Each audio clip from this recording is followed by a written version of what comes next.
I call this meeting of the Conroe Independent School District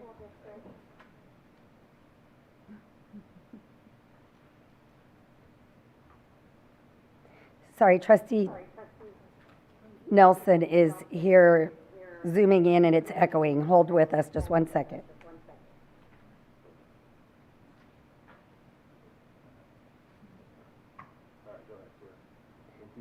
Test, test.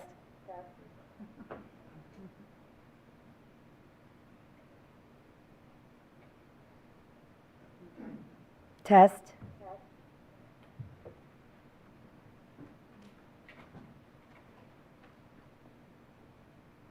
It's wonderful technology until it's not.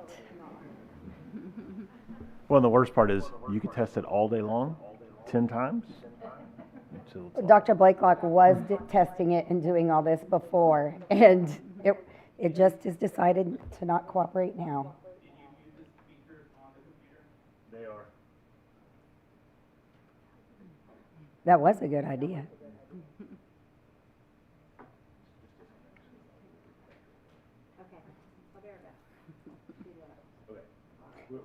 All right, we're going to give this another try.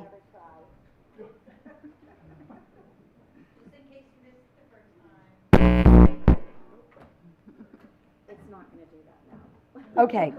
I call this meeting of the Conroe Independent School District Board of Trustees to order. Let the record show that a quorum of members is present, that this meeting has been duly called, and that the notice of this meeting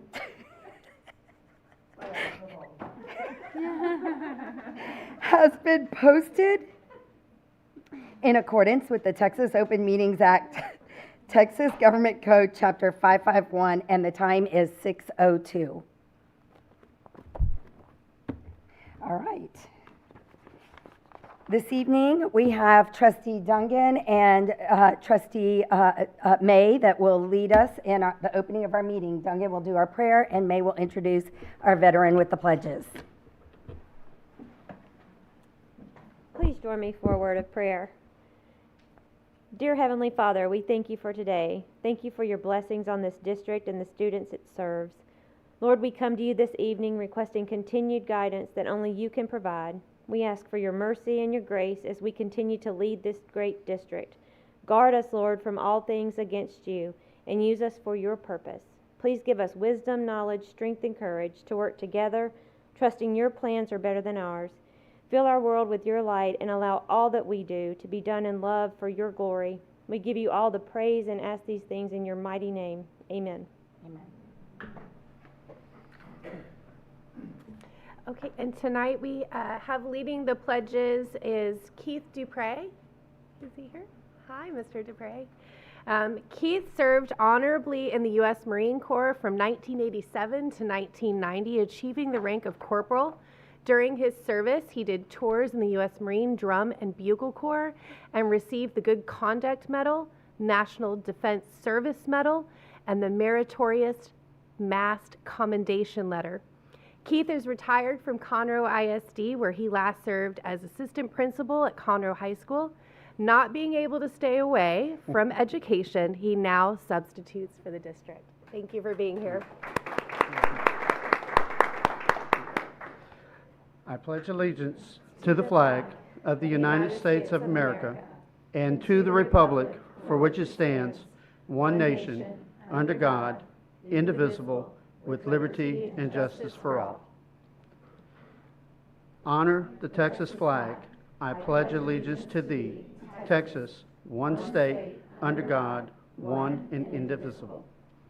Thank you.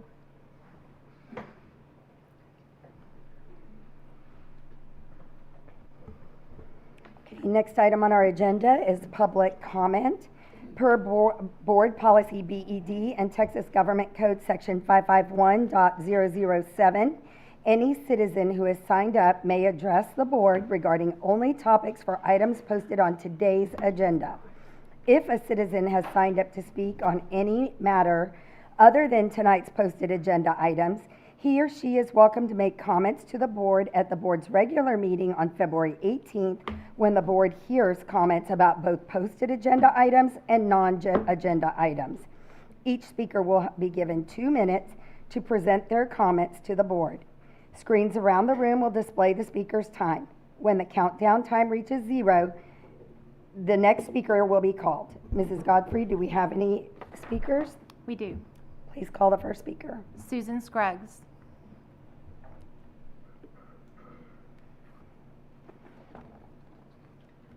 Good evening, board and Dr. Null, when he comes back.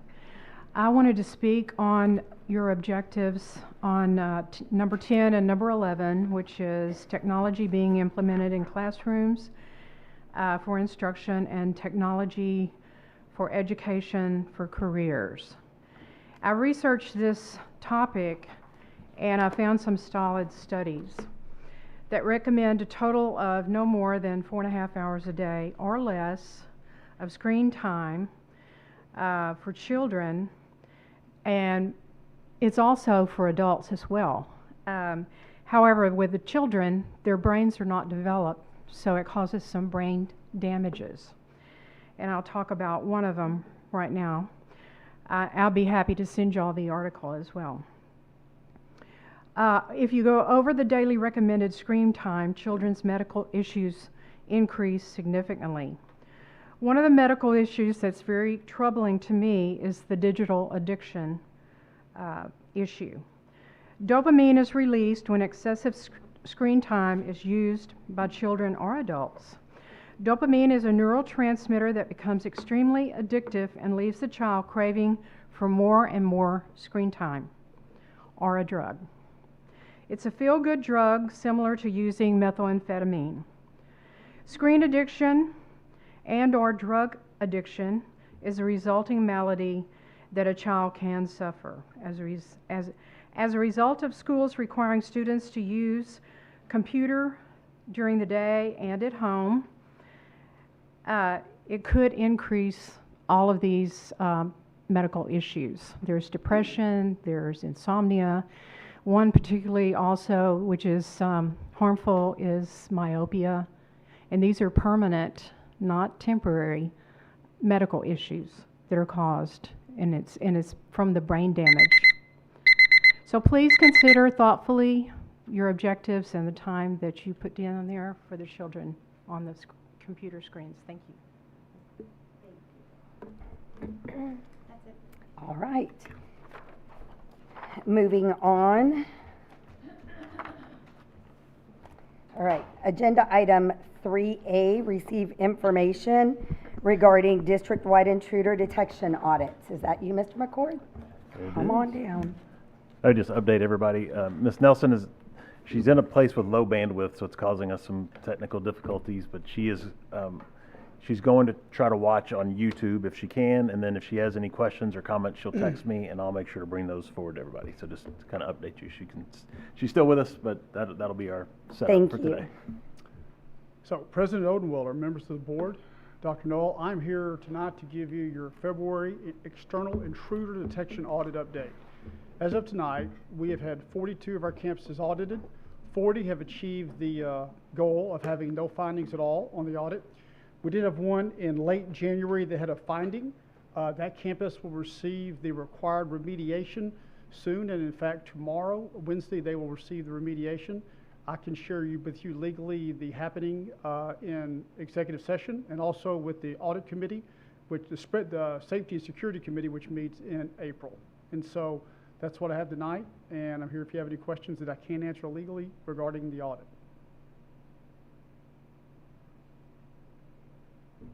All right, thank you very much. You look so relieved. All right, moving on to the next item, item 3B, receive accountability overview. Trustee Dawson, you have been working with Dr. Medford on this. Would you like to get us started, or do you just want me to start with Dr. Medford? Okay, there you go. I just didn't know if you had something you wanted to say. Man, they weren't moving much, Dr. Medford. Like, they were just going to let you go up there by yourself, I think. I was about to say, I can't wait for her to introduce this great team, and then they were just looking at you like, we're not coming. Dr. Medford, I just wanted to say thank you for working on this, and your team for presenting tonight. I know it's been a lot of work, putting this together, so I appreciate everything that you're doing. It is a large topic, but it's one of our favorites. We like to talk about how we monitor those kids. It means so much to all of us. So I have a dynamite team here with me this evening to share an overview of a very complicated system. We're going to do our best to move through it, but also provide you with really valuable information to help kind of start the process of learning how intricate it is. I have Jeff Fuller here with me. He's our Executive Director of School Improvement, Leadership Development, and many other things that he does. We have Lauren Helfer, who's our Coordinator of Accountability, and then you guys know Dr. Povich, our high school. He's here to Assistant Superintendent to help us with any questions we may have as we go through the presentation about CCMR. So we'll get started. Maybe. It's your first test. It is my first test, and I was trying to find my glasses. I was like, this is not going to go well if I can't see anything, so I had to find my glasses. President Odenweller and Board, Dr. Knoll, and we're here to talk about the accountability overview tonight. As you know, we've had a delay in the A through F accountability system. States prevented us from the 2023-24 A through F because of court orders. Excuse me. Conroe ISD has not had that official rating. However, we have sent scores into the state, and with the help of Trustee Dawson, we were able to verify these calculated scores at the TEA that we sent in. So that's what we're seeing tonight. They are verified, so you will see these tonight. Why do we have this system? It's really pretty straightforward: to improve student performance, eliminate achievement gaps, and to prepare students for post-secondary success. So I am going to turn the rest of this show over to Lauren Helfer, who is dynamite. She is, I know she's sitting right next to me, and I don't want her to get a really big head, but she is dynamite with accountability, knows everything in and out. So I'm going to turn it over to Ms. Helfer and let her guide you through this wonderful process. Okay, so the first thing to sort of understand is this is going to be complicated. We've tried to make it as simple as we can while still giving you enough of the information to really see what the system is about. So when you're looking at the presentation, we do have some color coding that you'll see on the screen. So the red will be things related to STAR scores and student achievement. The green will be things related to academic growth, and the dark blue will be things related to closing the gaps. So those colors will be the same throughout the presentation. So the first thing to know about our accountability system is it is a best of system. So 70% of a campus's rating will come from one of three areas: either student achievement, which is domain 1, domain 2A, which is academic growth, or domain 2B, which is relative performance. I'll get more into what each of those actually is on the next couple of slides. And then the remainder of the campus's rating, the last 30%, will come always from domain 3, which is closing the gaps.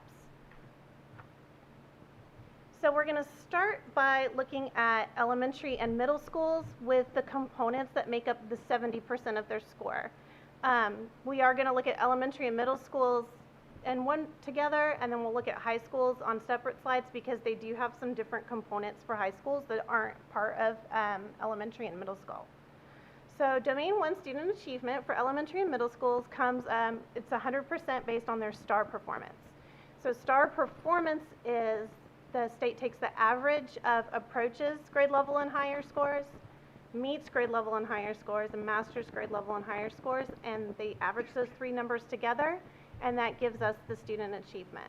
You'll notice that there's also another red area on there that's domain 2B, which is relative performance. It uses the same information from domain 1, that STAR performance average, but it's compared to the campus's economically disadvantaged percentage for each school. So each school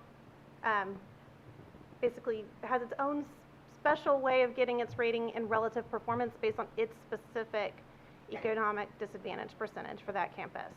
And then there's domain 2A, which is academic growth.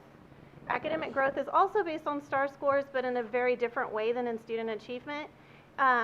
It's based on how the students did in their prior school year on the STAR test, what performance level they achieved in their prior year, and then looks at, well, how did they do in the next school year? Did they maintain or improve that level from their prior school year? It also includes information on accelerated learners, which are students who did not pass in the prior year, who the campus is trying to move up to passing. So whichever of those is the campus's best thing becomes 70% of their overall score. So looking at that same type of information, but for high schools, their student achievement also has STAR performance.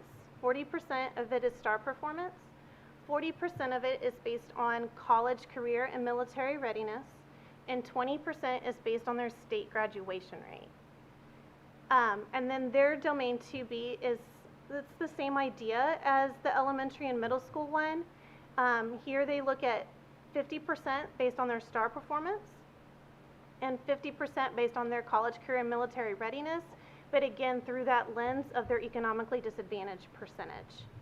And then their domain 2A is the same as what elementary and middle school has. So again, that's based on comparing a prior year STAR score to the current year STAR score to see if students are improving or maintaining their scores.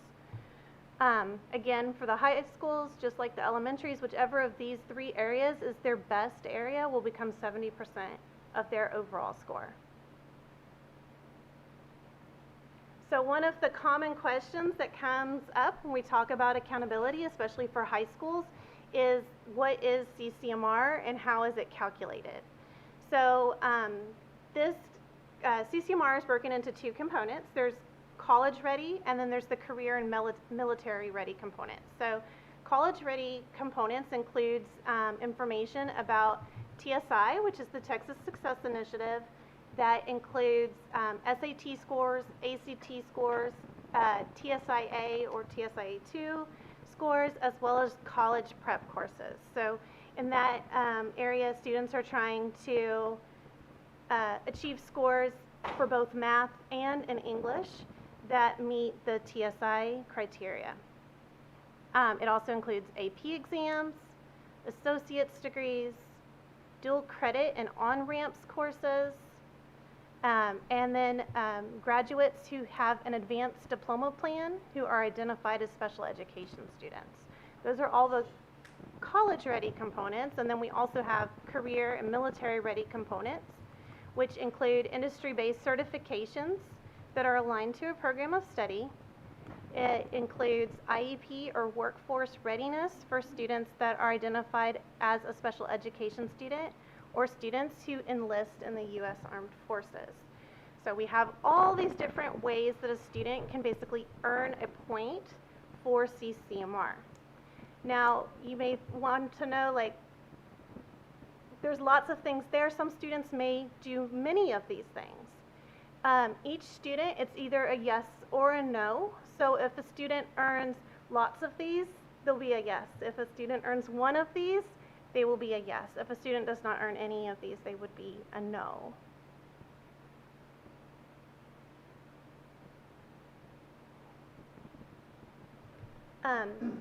Our next piece is a picture of what the state calls the transition table, which is related to the component that I spoke about earlier for academic growth. So this is a little deeper into that academic growth component. How the state uses this is it sort of works like a coordinate grid or a map. We see along the left-hand side that represents the student's performance on their prior year STAR test, and then along the top that represents their performance on their current year test.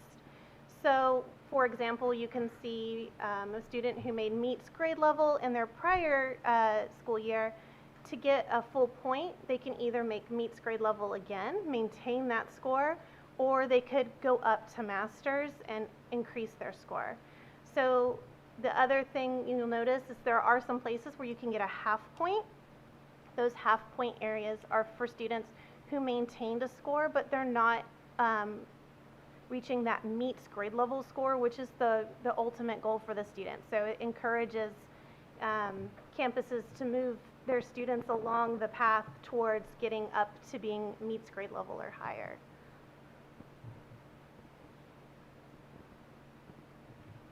Now, we've talked about what makes up 70% of a campus's score, but the last 30% is by far unfortunately, the most complicated portion of the system.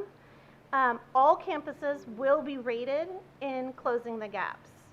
And closing the gaps has lots of different components. Again, the color coding here matches the color coding that you saw earlier.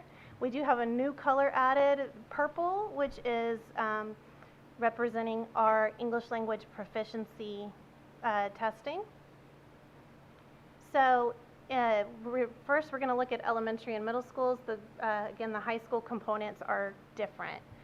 So there are 4 areas that each campus is rated on in closing the gaps. And these areas are somewhat repetitive of the areas that they can have as their best of in the earlier part of the system. This does ensure that even if it wasn't their best, they are still receiving some kind of score for that part of the system. So we have first, Domain 3, academic achievement status. This looks at the number of students, the percent of students who are reaching meets grade level or higher in RLA and meets grade level or higher in mathematics. Then we have academic growth status. That's based on that transition table that we just looked at, and they have an RLA component and a math component. We have the English language proficiency area. This looks at TELPAS progress for all of the emergent bilingual students at a campus. And then we have what's called student success status, which is looking at STAR performance again. So we've looked at STAR performance for math and reading at meets grade level. This STAR performance, student success status, is very similar to that Domain 1 academic achievement we looked at earlier. It combines all the STAR subjects together into one.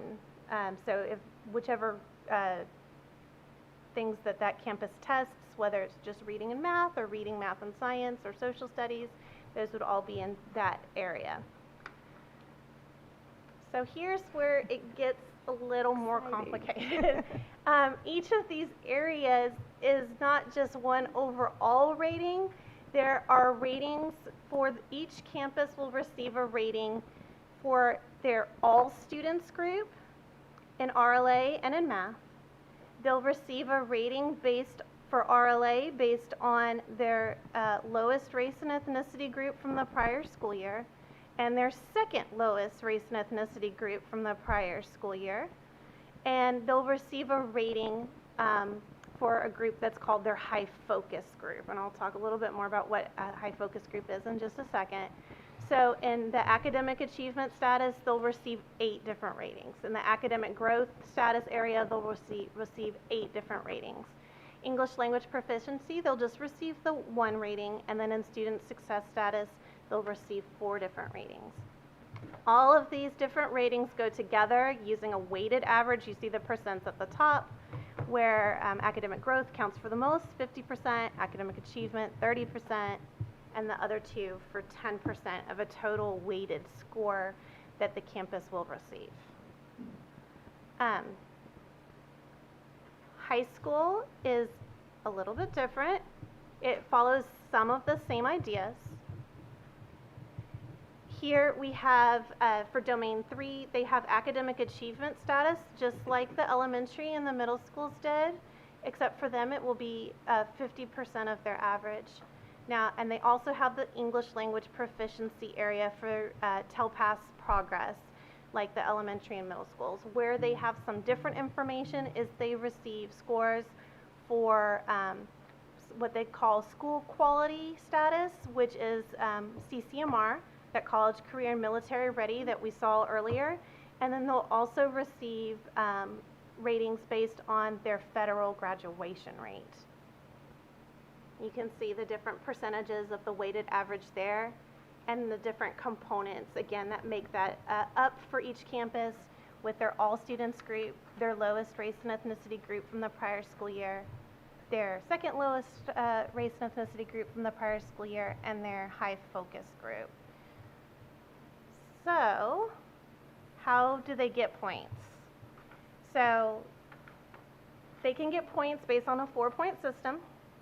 3 points is what the campus gets in each of those different areas. So you saw there was lots of different areas that they can get rated in. They'll get 3 points if they meet the current target that's set by TEA. They can get 4 points though if they meet a long-term target. That long-term target is the target that TEA may implement in the year 2037, 2038 school year. So if they can meet that now, they can receive 4 points. They can receive 2 points if they're not at the current target yet, but they're making significant progress towards reaching the next set of targets, which is coming in 2028. And they can get 1 point in an area if they make some progress, even if it's not significant, towards reaching those different, reaching the targets that the state has set for each of the different areas. And then if you're wondering what the high focus group is, the high focus group is a group of students that are identified as basically needing just extra focus from the campus because they may have additional educational needs. So that includes students who are economically disadvantaged, students who are emergent bilingual or monitored from exiting emergent bilingual status, students who receive special education, and students who are considered highly mobile, which the state considers students that are in foster care, are homeless, or are migrant students.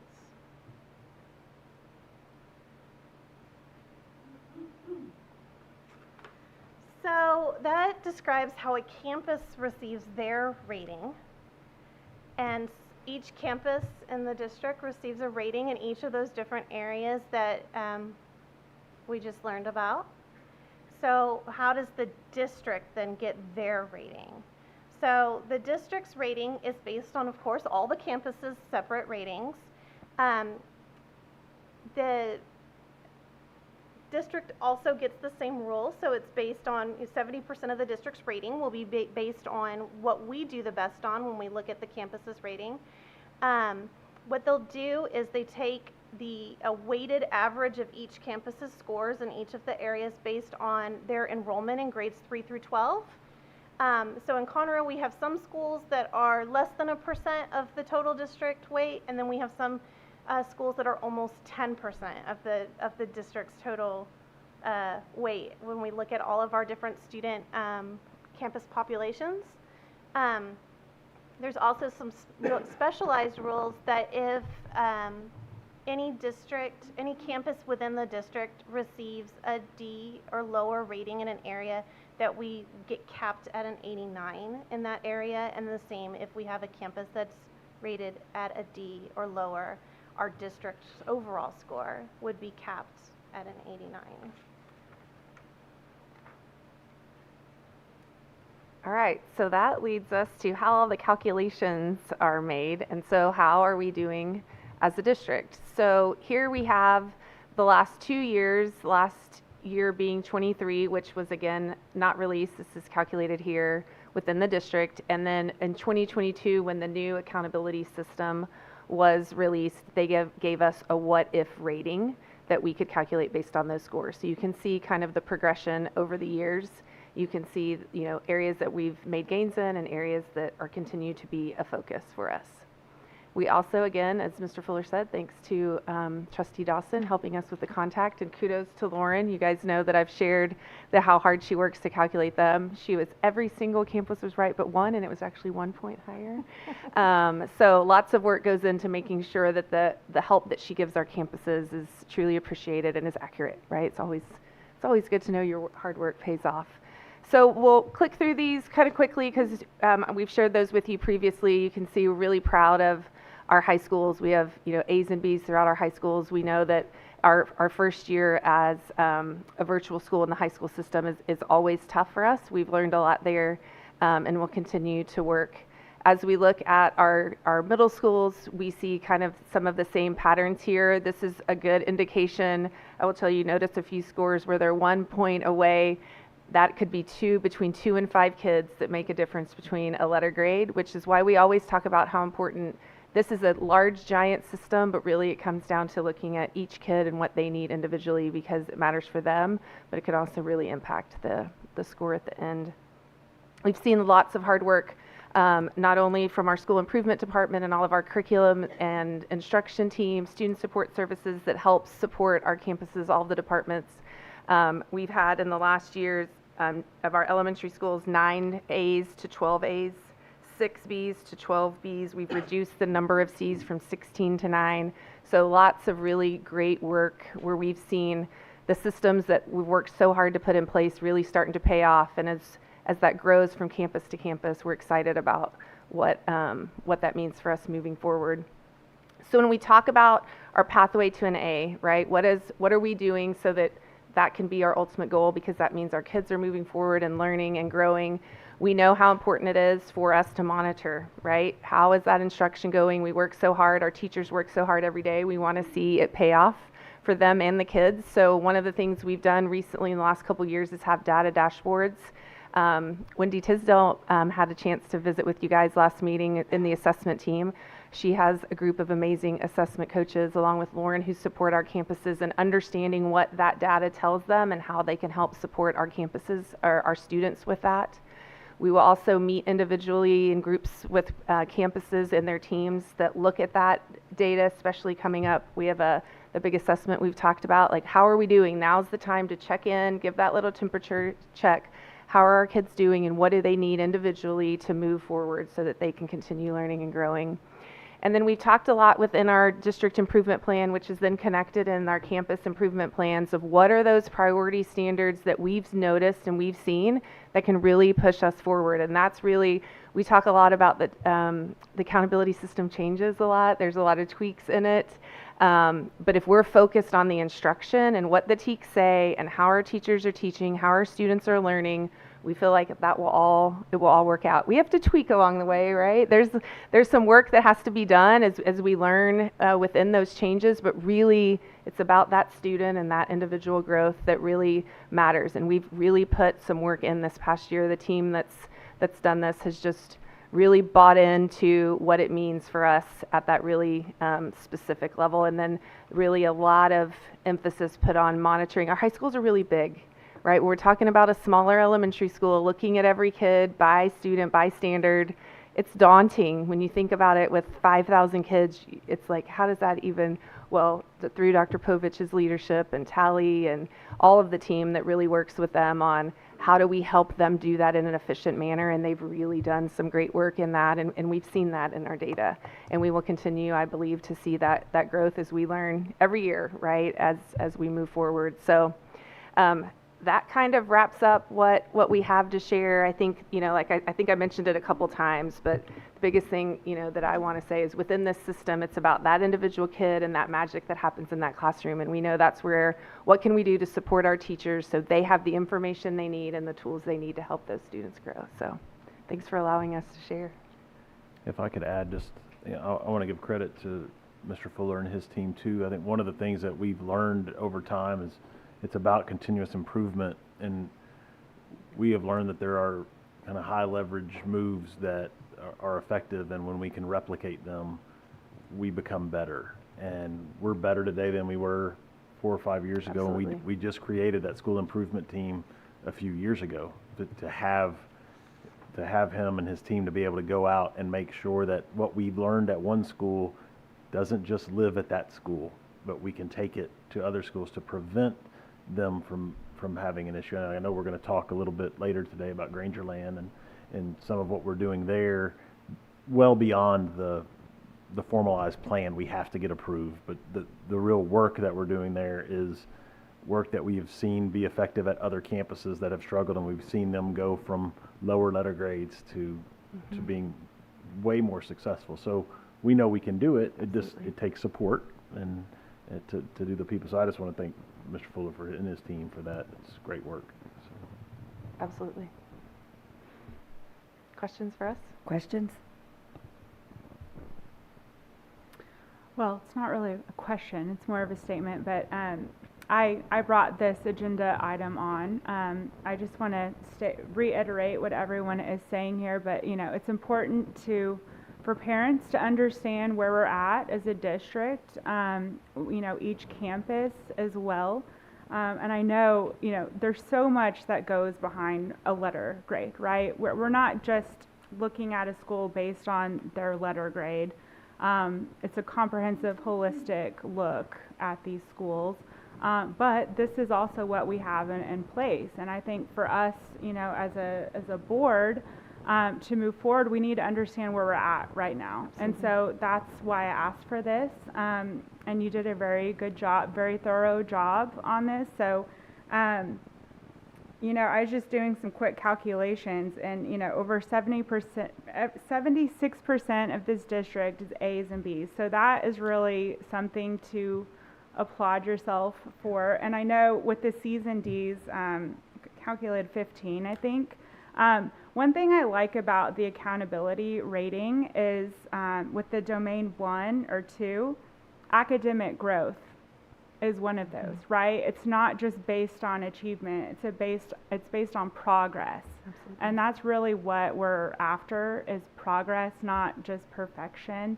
So I love that, and we're here to support this district to, give an extra boost to these campuses that need that.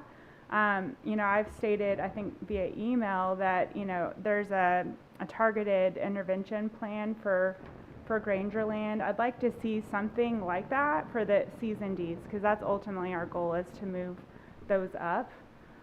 So that's just a little bit where I stand, but thank you so much, everyone, and Lauren, I love the data gal, so thank you so much, guys. I just wanted to commend you. If I understood correctly, the state hasn't released these scores, so I think it's wonderful that our district took the initiative and calculated them ourselves so that we know where we can use improvement, we know who's doing well. So I thank you so much for doing that and for sharing them with us. Absolutely. Mr. Fuller, would you mind? I know you want. I saw you just like you couldn't wait. So part of what you just brought up, that plan. What are the plans for those schools?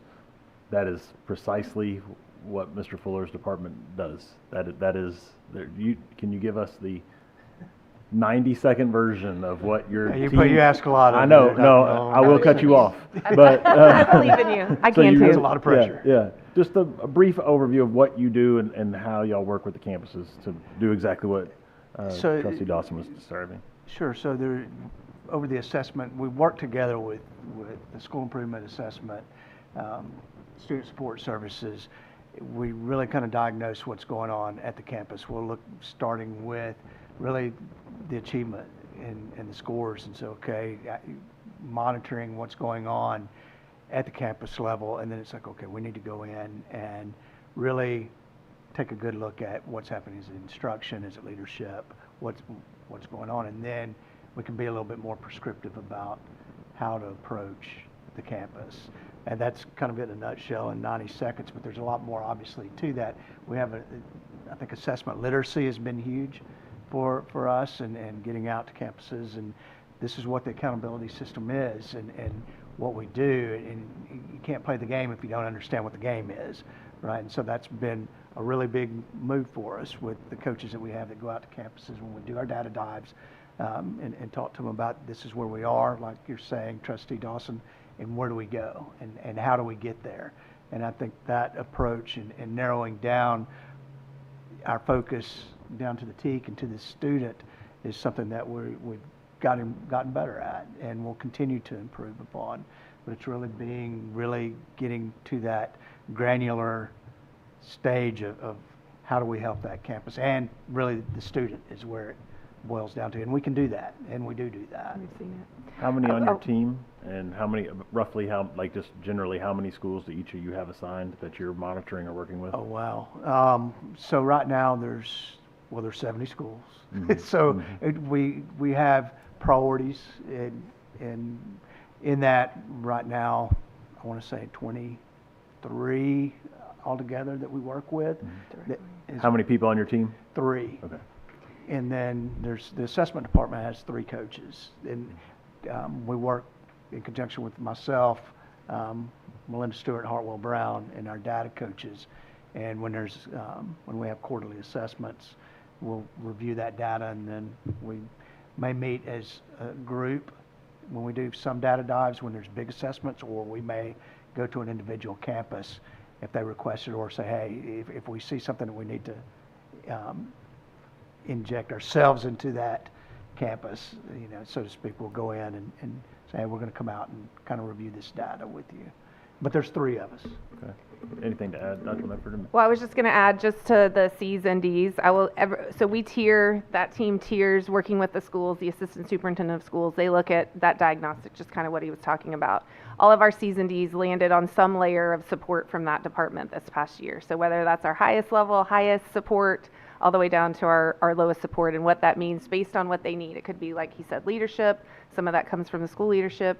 It could be foundations, that maybe Dr. Taylor, interventions, right? And they kind of help diagnose that and then reach out to the departments to support them. But every C and D was on that tiered list at some point. Now, we look at assessment because that's old data, right? And so as the year's going, we may, this school's moving and shaking, we're going to take this support and move it over here because we see a need here. So it's something that we're constantly looking at and assigning, like, tag, you're here, we need help there. And that's a conversation we have at our district leadership team, where Lauren will come in and talk to all of us, and then individually, high school, middle school, elementary, constantly looking at how we can support to grow them.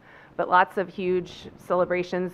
Our goal now is, how do we put that in place so that it can be replicated with, because we know there's only 3 people, right? And that's where we're starting to see, I think, some momentum. Data dashboards was a huge one, right?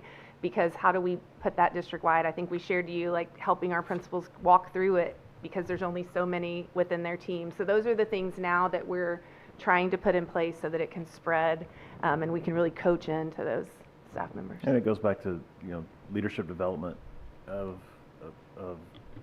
principal level instructional leaders, but teacher instructional leaders, right? Like, that's, you have to build, and a lot of that's what we do when we're going in. We're building that strength into the teachers, because they are the ones that carry it when we don't have somebody to come in. And that's when you see it really take off, it's because the teachers took it and owned it, and it blossoms. So thank you, Mr. Fuller. I have a few questions. One is just a request. I would love to see the weights of the schools, so perhaps on a follow-up email. Okay.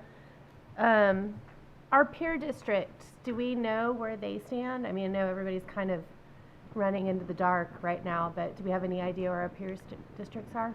We have the data, just not the letter grades. Well, we don't even have their data. Well, we have the comparison that we Oh, we have their taper, yeah. Yeah, the tapers.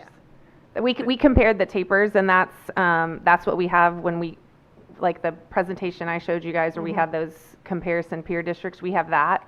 But as far as actual letter grades and domain scores, we don't. No, I would assume that takes a long time to do anyway, so that probably is not worthwhile. TEA is not Well, that's released still, it. it hasn't been released by the Yeah. state because of the lawsuits. Right, so but you were they- saying you could calculate it, right? Because they sent us our files, but they don't send us other districts' Okay, files. gotcha. Yes. I understand now. Thank you. And we talked about map testing last time. Would that help us to diagnose more, to be more prescriptive? Do we feel like that is a component that would be helpful in the future? We had a long discussion today. The team is very excited about that, and that process and that discussion's moving, but that's something that everyone's very excited about. It gives back time to the teachers, and we feel like the data looks like it's very promising on helping our teachers know exactly where they can pinpoint. So That's half the battle, right? it is half the knowing battle. Yeah, knowing where to move start. next. Mm-hmm. And my last question, how often does the goal line move for us? Like, how often does TEA move the goal line of? Well, they are on a 5-year cycle for accountability. So every 5 years they do an overhaul. So you saw on the presentation that it had the what if from 2022. 2023 was our first year in our current system. And then, so they will change it again fairly soon. We have a couple more years. They can technically change it in between, and they actually, if something happens with legislation or other components like that, but they're supposed to leave it relatively stable for 5 years. One component that is changing almost every year right now is Dr. Povich college, was trying to- career, and military readiness. His finger was on the They button. are basically implementing a new restriction each school year onto what is allowed to count, particularly in the area of industry-based certifications. Do you want to So- expand upon that? Do you want to? I'm curious Well, to know. the fun part with TA2 is that not only will they change it every year, but they may change it, like, we may not know until the middle of the year what the rules are for that year. So that's not uncommon. Like, you might think like, oh, they'll change it this year, so we'll know that for next year. No, they may change it in January or tell us the passing standard. I mean, passing standards are a whole nother Change- conversation. yeah, that's a whole nother one. We never know the passing standard. Because it's standardized. It's a standardized test, so that's kind of just floats out there. So you're always sort of attacking something that you don't know. But to answer one of your questions about weights, just because it's, as you might imagine, Conroe High School is our highest weighted school. It's the biggest school in the district. And it's a B, that's amazing. Yes, and the second huge. highest weight is the Woodlands High School, because it's also well over 4,000. So it's, their size makes a big difference. So those two schools alone are right at 20% of our accountability. Yes. Almost Yeah, 20. just for those two schools. One of the things we were talking about was CCMR and the changes, and CTE is a perfect example of that with the industry, IBC's industry-based certificates and so forth, the exams on those classes. And I can tell you at first it used to be if you passed an IBC, you got credit for it. And then it became only certain IBCs, and they sunset others. So that occurred. And then after that, it was, okay, now it's IBCs associated with certain classes. And then right now it's called a concentrator. So you have to have that same IBC associated with a pathway with what, 2 classes on average? Hold it down. And then next year, they're switching to completers, which is almost you completed the pathway with certain IBCs. And this is Tally Jo Stout, our CTE director. She's an expert, keeps me in line on all this. She can also talk about what they're considering in the future beyond that with us. I can tell you the difficult part from being a high school principal is you've already hired your staff. They have certain certifications. You've created your pathways for your students based on interest. And when you keep changing all this stuff, it's not easy to adjust based on the certifications and staff and the programs you've already established midstream. So that's kind of the challenge with CTE. But what I always remind everyone is we're not the only high schools dealing with this. It's statewide. So keep that in mind when we work through this, and keep calm, and we'll get through it. We have the right people to manage through it. So that's why and I'll let. So I think the key components for college and career and military readiness, so we have to remember each indicator holds different pieces, right? So the TSI has changed since 2019 when it was established as part of CCMR. The AP courses have changed. All of these components aren't all readily within that component of the students that would finish in a cohort. So the key component for industry-based certifications, we rewrote our programs of study in Conroe High School 5 times in 4 years.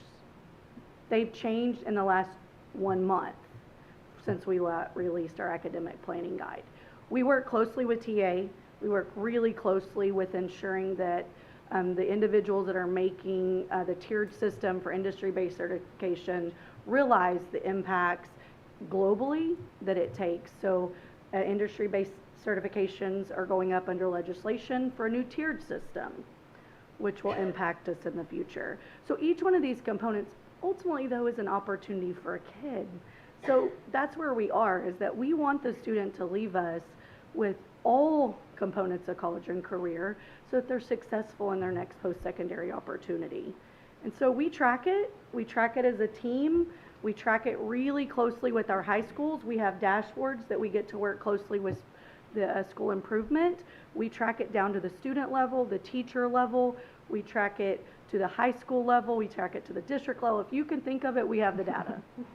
So that everyone can see relatively how we can impact.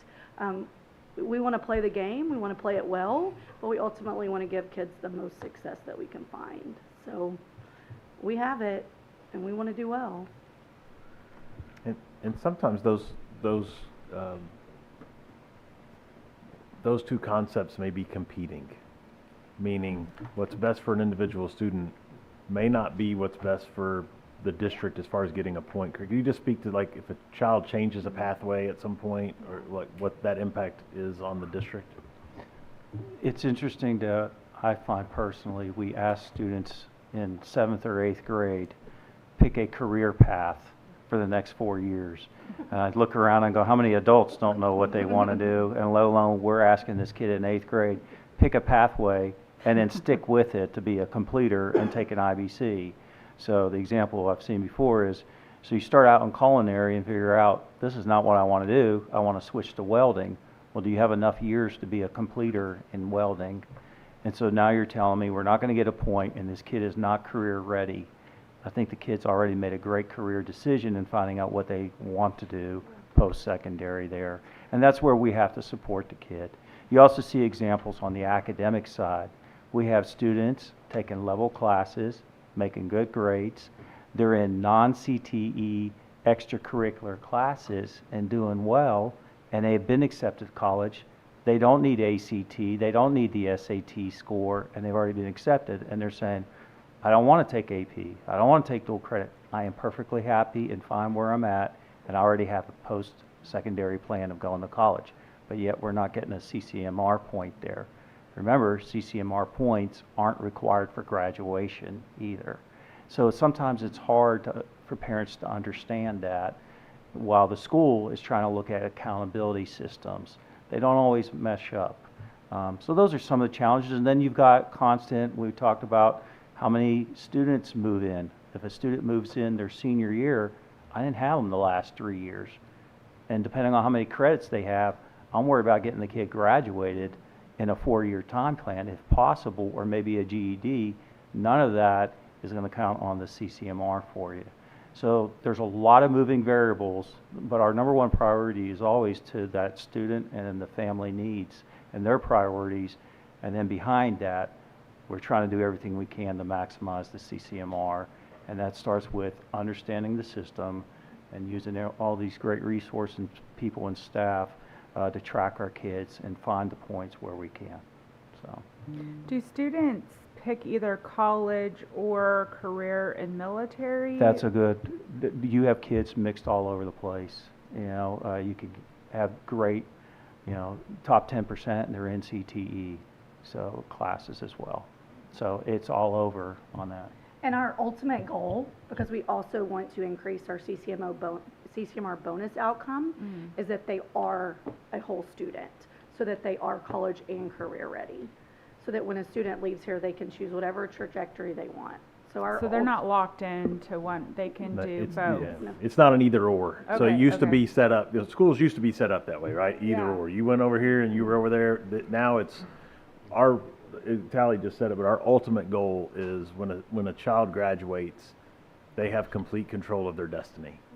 They can make whatever choice they want after graduation. If they want college, everybody's ready to go that way. They may not all choose that. Some may want to go into a career, but they have that. They're ready for that too. So like, that is our ultimate goal. That they have the power to choose once they've left us. Right. So a student could have these college, you know, points and career, like they could have multiple. Like how many points can you get total? So you only get one. You only get one. So okay. So even if they hit multiple things, just one. Ultimately, they're ready, right? So the definition, and so our goal is that every student in our high school graduating class is graduating with one of those indicators as being ready, whatever that is in military. The same with our special education students. We identify them with transition plans so that when they enter, they have a career path and they have either skills or workforce. So that's where you see the IEP component. If you see an advanced grad, that means the student graduated with all the amazing opportunities just like anyone else. And so they have all those great traits already. So, Okay. yeah, our And goal is to get do we have a score, like an overall district score, or how is that? Our overall district 80.6. CCMAR for 2024, which is based on the class of 2023, because CCMAR data lags a school year, was 81%. And is that on, I mean, how does that compare with other districts? We're the highest in our peer group for that. Awesome. I know. I'll get to share that. I with love you. that. So we're also going to celebrate, that's 11%. Yeah, thank you. That's didn't plan it. 11% You're welcome. increase, so that's huge. That That's was so going to be my large. question. Wait, from From 22? So when you go to 22 and you go to 23, that's a huge increase for us. When you look at HB3, which is something you guys are facilitating and helping us grow with, we are growing in CCMR. We're making huge impacts. So it's a big win. I mean, like we're gonna. What we're was gonna clap it out. What was 2022 again? Sorry, what did you? 70%. 70? 70? Okay, wow. Yeah. That's awesome.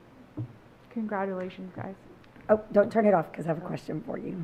Can you, I know you know crystal ball here or whatever, or mind reading, but why are they putting us through students making choices of a career path Yes, ma'am. in 7th and 8th grade, and then there's we get penalized if they realize it's not what they want? Why is there no, or what do you think the reasoning in that is, that there's no adjustment for that? I mean, they're obviously adjusting everything all the time.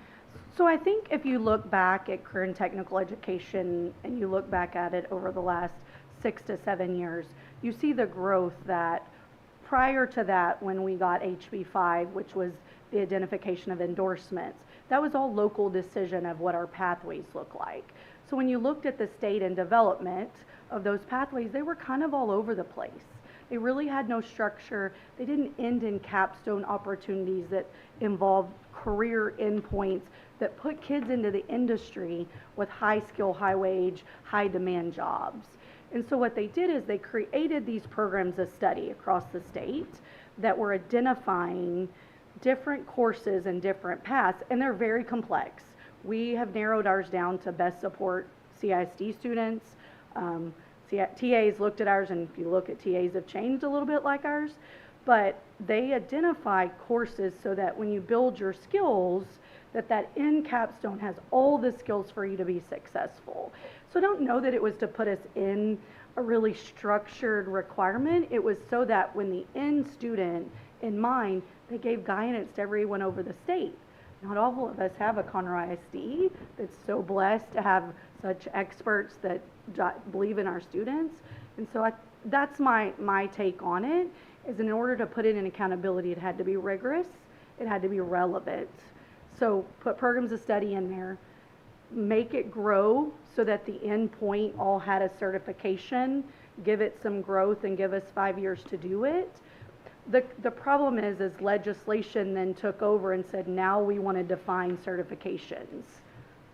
Okay, so we kind of got to put certifications on a list, everybody put them on there, and legislation says, now I want to define it, which is great. So then the model changes again.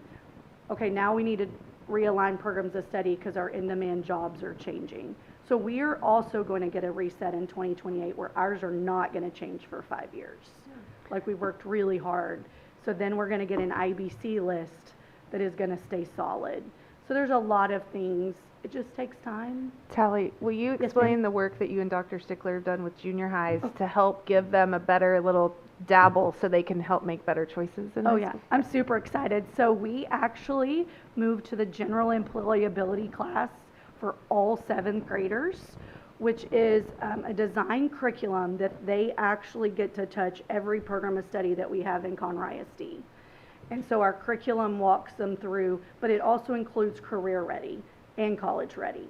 So what happens is that they learn about the SAT, they learn about the ACT, they learn about AP, along with learning what our programs of study and what offered in their free feeder.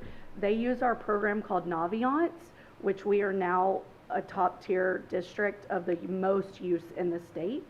And I think it's close to the nation now of the number of users that go in and use Naviance to do interest inventories, so that our kids get to learn what are really out there. What are all the things I like? What does that really make me want to look for in a career? What are options? And this so, is a new course, right? I So- just saw it on my son's selection. If you don't take choir, orchestra, or band, you take general employability. And so what we did is we originally had another course.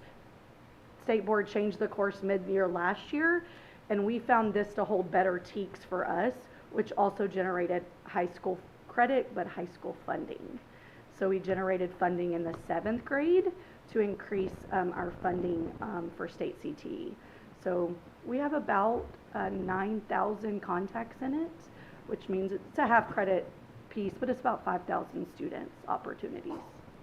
And it's an elective, you said? Yes, ma'am. So they can take band or? It's a choice, right? And we have a It's lot. in Those place are of band, orchestra, or choir, you take this instead. Okay. And so what that does is that provides an opportunity for them to really explore. It's a well-built, but the courses are meant to be engaging. So when you explore a career, it's not just a lesson, it's an engaging aspect of that program. So then that moves them into the 8th grade where they start to take those new programs of study level 1 courses. So all our principals classes, all our new intro classes, they're starting to get to grow and learn about different opportunities earlier on, so that when they get into the high school, it's less of a struggle to get the puzzle to fit. I feel like every student should have to take this class. So we still like our junior highs to have autonomy and to meet the needs of their campus. So we're 100% giving them, but we do have a lot that have said, hey, our 7th graders are going to take it. We're ready, we're excited, and so, yes, ma'am. Did you say it has practice PSAT prep in it? It doesn't have practice per se. What it's meant is most times the student doesn't even know what the PSAT is or what the ACT is. It's meant to explain to them what is top 10%. Why do I even want to be top 10%? What is early admission? Early admission. It's just to give them that really good foundation of all things to start me early. Do I want to take the SAT? Why would I take the SAT? Things like that. We work really closely with the college readiness counselor and the guidance counselors to build that. So it builds their personal graduation. I appreciate the information. I saw that and I was like, I have no idea what this course is. But that's very helpful. I was actually talking about it with a friend today. But no, I like how it's headed. Thank you guys for all of this. Okay, I'm going to go back because every time I started to ask this question, someone else would speak. So I have a few questions regarding on the virtual campus. That only comes across only under high school, is it not? It's on the high school page, but it encompasses all the grades of that they offer. But then the explanation given there was that it was our first year adding high school. So did we break it down with that not being high school? So Because isn't our greater number of students actually in the lower sections, K through 8? I'll let Lauren explain. Okay, thank you. So the state determines what type of campus a school is defined as based on their grade span. And based on their grade span of last year, they were grade 4 through grade 9. The state counted them as what's called a K-12 campus. And K-12 campuses are rated like a high school, as which indicator numbers they're specifically trying to reach, which are more challenging than the ones where if they had been defined as a middle school, for example. Okay, so for my peace of mind, by any chance, have you all kind of tried to calculate how our elementary or through 8th might have done? Not on those higher standards, I'm just saying. So like how they would have their If they scores had would been have in a, looked if they like if had you were been a looking middle at them as school. an elementary student, I don't have those numbers right now, but I could get them. I'd really be interested in that because the virtual school has been in place for several years, and granted, you've got a new component there now, which also changed it. We didn't have high school last year. Do you know what its rating was last year? I can look it up. That's, okay. Sorry, Well, I think Dr. Medford could speak, generally speaking, we have performance improvement we want to make at the virtual school, but I mean, I think No that's doubt. a bigger picture. Yeah, I mean, we saw that it was very successful the first couple years, and then when it became really more of an open enrollment, right? We had, the state had set some really specific parameters, and then we've learned a lot in that. Right. And we also, you know, we've also been waiting, as you guys know, that have been in the conversation about, are we going to get granted from the state the opportunity to continue to have a virtual school where we can really commit to the program, developing it, and having the ability to enroll students who are, that's what they want, right? And right now, what we see is people are interested. They call us all the time asking about it, but they don't want it until we can go through 12th grade. So what we're seeing right now is looking at who's enrolled, right? Because that matters. And then what level of commitment and support can we give them, knowing that it's going to be here. It's part of our program. Right. We see that it has value to our community, but we're learning and growing with it. This was a big change to add, which we knew when we added high school, it was going to be tough. We dug in. We wanted to keep it moving. We've learned a lot, but that's really kind of where we are, knowing what's happening moving forward and then really making that commitment. I just want you to know I am not by any means criticizing No, it. I'm understood. just trying, and which is one of the reasons why I'm trying to separate out the newbie part of it so I can at least try to look at it. I will tell you, one of the groups that I heard a lot from were people that are adamant about keeping the virtual school. Well, I can't in good conscience say, yes, I'll keep us, something that we're still struggling to make, not still struggling. We were doing well and we don't want it to slip.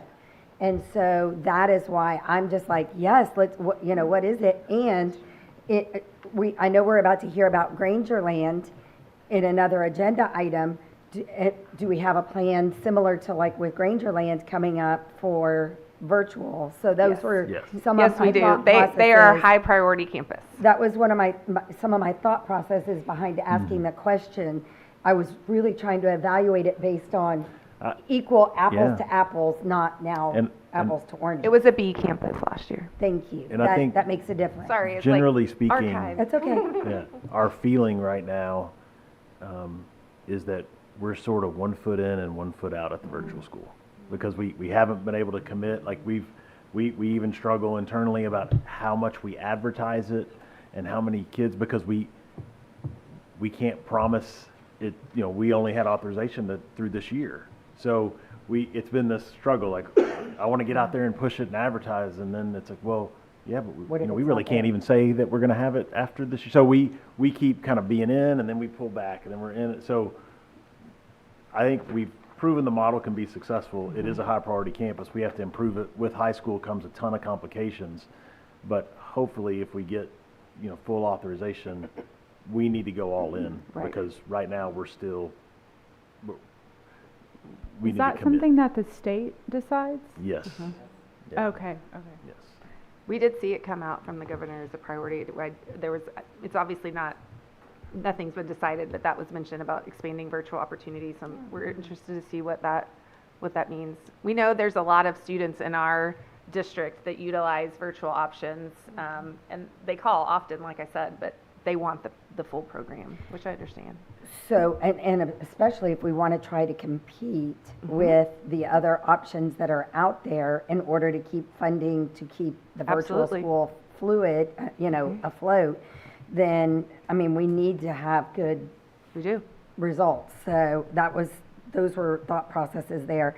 You were talking about how you, a couple of things you mentioned were you look at what is happening well in a school and then try to take that through other areas. So the Woodlands High School has continually been at the top of their game year after year and great successes there. So are we taking, and the Woodlands College Park was also an A, but I'm not just basing it on that. I'm basing it on a variety of things. But the results that are coming out of there, I was a little surprised to see Grand Oaks where it was. And not that a B is bad, because it's not. My family, it was always called beautiful, you know? C generally meant you could have done better. So that's how we tried to address it. And D is don't bring it home. So, so anyway. We could subscribe to that too. But, so when I'm looking at this, I'm like, okay, I'm understanding this. But I want to know, are we modeling, are we taking these plans, these successes to help bring them up? Because look at Conroe.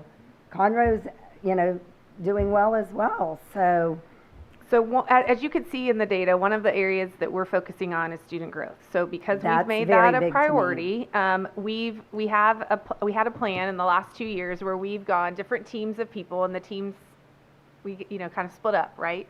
And visited every campus to talk about what their plans were, what were they doing with student growth, whether they were at A, doing amazing, or whether they were struggling. And we had that conversation with all of them. It's one of my favorite things that I know everybody kind of loves to do, because they get to brag on themselves, they get to share where their struggles are, how can we support them, what do they need, and then we start pairing them up, right? Well, we saw this great thing happening at this campus, and you said that was something you needed support with.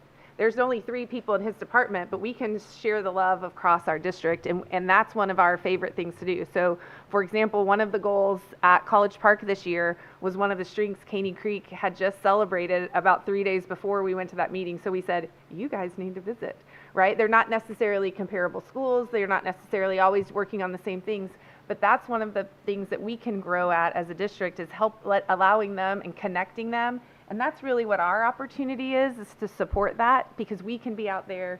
All of the different people who are out can see those things and say, oh, let me connect you with this principal who worked through that struggle, and y'all can share while we're here to support you as well. So that's one of the ways that we're able to do that. Then we've also have different opportunities at our principal meetings where we have breakout sessions and different sessions that principals get to choose, and in that moment they get to collaborate together. This past session, Dr. Upshaw and a team of amazing principals did what we call a fishbowl activity. We brought in high-functioning teams, and they modeled what they do, whether it was planning or data conversations, and the principals got to sit around the outside and watch them. Well, now they have another contact for another campus that's doing the work that maybe they want support in. So those are just a couple of examples that really is the fun part of our job, to help connect them. And if I can add, the interesting piece is you may see a campus that has an A, but for the district success and for the district scores, there are areas that they're not doing as well. Remember, in that domain 1, it's like one of the first, whichever of the 3 are the highest. So they may be doing really well in overall scores, but maybe in student growth they're not doing as well as they could. But it doesn't really hurt them in their own accountability. But when you compile all that data to the district, we feel it on the district level. So there's plenty of times, and there's plenty to be learned from a school that may have a lower letter grade, may be able to teach a school that has a higher overall letter grade in an area, because they're actually doing better in that area. So there's a lot of give and take and all that, and that's a benefit for us of being big, right? You can be in a small place and you don't get to have all these different ideas. Here we're big, we get to have a lot of different ideas, and being so diverse in our schools are so different that they see the world differently, they function differently, but that helps them learn from each other. So it's a benefit for us. So one of the other things that, when you mention we cap out, someone says we cap out at an 89 if we have a D. Correct. So that means that's where we end up with the B rating. Is that where because we can't not get this year, but that has happened to us in the past. Correct. Okay. So not this year? Not this year. This year we were in 85, I think. In the old system, previous, it changes all the time. So it's almost impossible to ever look at longitudinal data because they change it constantly. Yes. But in the previous system, I think we had at least 2 years in a row, maybe 3 years in a row, that we were an 89 because we were capped. We actually earned a 92 or 93, but we were capped because of one campus, so we came in at an 89. But that was the previous system, but it had the same rule.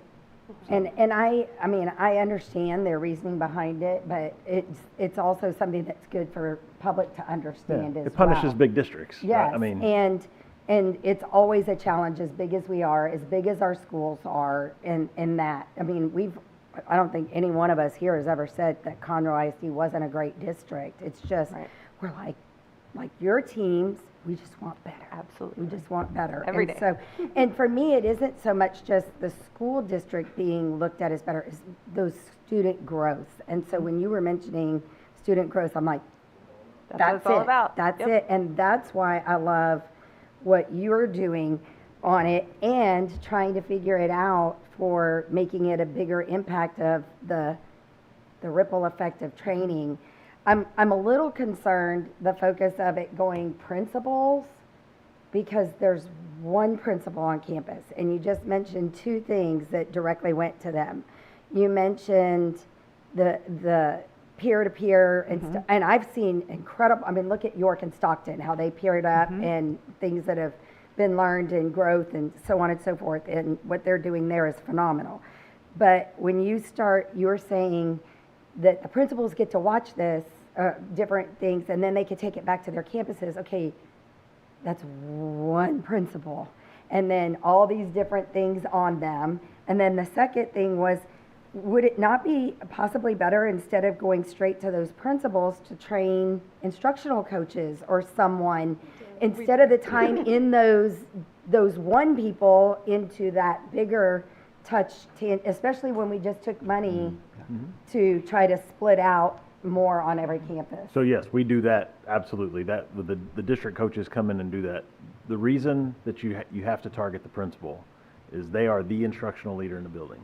And nothing happens without the principal's support.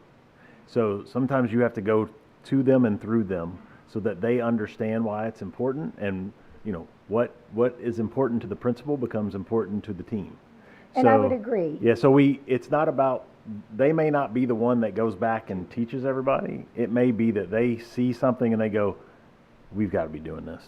And so now they go back to their team and they say, y'all, we saw this, we have to be doing this. And so now they call Mr. Fuller and his team, or they call Dr. Upshaw and her team and say, we need training on this because we don't know this. Like, we need y'all to come help it. Then we spread it out. But you got to get, it has to matter to the principal. Well, my main concern is, and that's a delay in getting it Oh, yeah. to, Well, no, to it the next goes- level. So yeah. could we do them? Well, the coaches are already Okay, doing that. good, Like, that's an because I was ongoing like, piece. It's that'll just be a this- long process. No, if we're it's an going through ongoing there. piece. And I don't. They brought me the coaching symposium schedule that I can Yes. share with you. You've heard Yes. that word. That's really what we try to do, is we try to layer what the principal hears with what the APs hear, right? So that it's constantly moving, and the principal can go back and they can say, oh yeah, we heard that too. I'll be honest, when I was a principal, I would have seen this amazing thing. I would have gone back to my instructional team and said, y'all need to go watch them, right? And then you get them excited about it and you send them out. But to Dr. Knoll's point, the principal needs to feel and know what's happening so they can go cheer them on, because it's hard work, right? And a lot of times you see what we call implementation dip. When you try something new, a lot of times you go down a little bit, right? So they need to know the principal's going to be okay, that we're going to go do this thing, because it's going to be hard and it's going to be, right, messy, and we want that support, and the principal's that head cheerleader. I think I hit all my questions. Okay, thanks. Okay. Anybody else? Just lastly, so just backing up, I realize not many school districts have done this, right? We have not released our ratings. So thank you guys for your transparency tonight. I would just add that we put this on our website in case people aren't able to watch this online, and also to the public so they know. I'll make so sure it gets all our presentations are online, so it'll be this full presentation will be online and available to the whole public On as our well. newly updated website. Yes. Beautiful. Mm-hmm. Beautifully done. Any other questions? Okay, Dr. Knoll, you said that could take a long time. Did we do well? It was awesome. Did we do, I mean, I don't know if we did that good, could have but y'all been, did. Well, no, absolutely. I think it's a team effort, because one of the reasons we send you stuff ahead of time is so you have time to digest it, and because there are 4 and 5 day workshops on this. So this easily could have turned into a lot, but I also want to give a lot of credit to the team because they worked hard to try to put it in a package as well. So I think it's everybody working together, and it works. So thank you. Good job. All right. We'll change.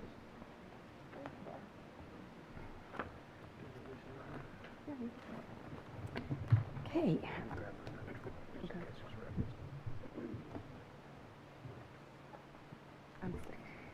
All right, moving on to item 3C, receive information and provide feedback regarding the Grangerland Intermediate Targeted Improvement Plan. Welcome to the table, Dr. Stickler. I'll let you want to kick it off. Well, before I start on this, hearing the conversation that we just had, and I'm not going to extend the time, but I did want to give some kudos to a couple of people. Dr. Klepeski had a great idea for our middle schools where once a month, either all the intermediate principals go and spend an afternoon at one school and hear from everyone on it and how that school runs. And then the next month, all the junior high principals go and tour a school. So we have that layer, but then every month, all the associate principals at the junior highs meet on a different campus and do the same thing. And then all of the assistant principals at every campus spend one day each semester on a different campus. And it's pretty cool, like the Woodlands, McCullough assistant principal had gone to Irons and said, man, we got to do what they're doing with their emergent bilingual kids. And another one of the McCullough APs was on Moorhead's campus and said, man, we got to do what they're doing in math, right? And so trying to, like you said, none of us are as good as all of us, right? And so we're really working on spreading that and letting everyone get that information. We're not competing against each other. We're all Conroe ISD competing against those peer districts. I'm a very competitive person. But we do it as a family kind. Yeah. Yes, and we're going to share what makes us great. So with that being said, I want to thank y'all for having me up here. President Odeweller, members of the board, Dr. Knoll. We are here to present our targeted improvement plan tonight. And I want to say thank you to Dr. Upshaw, Dr. Taylor, Mr. Fuller. And we have Kristen Meeks in the audience. She is our Region 6 representative who's working on this. You would say like the TEA representative. It's through Region 6. And we have all of our Grangerland administrative team here and instructional coaches as well. So Dr. Pearson is the principal, and they are all here with us, have worked very, very hard on this plan. So a little bit about what a targeted improvement plan is.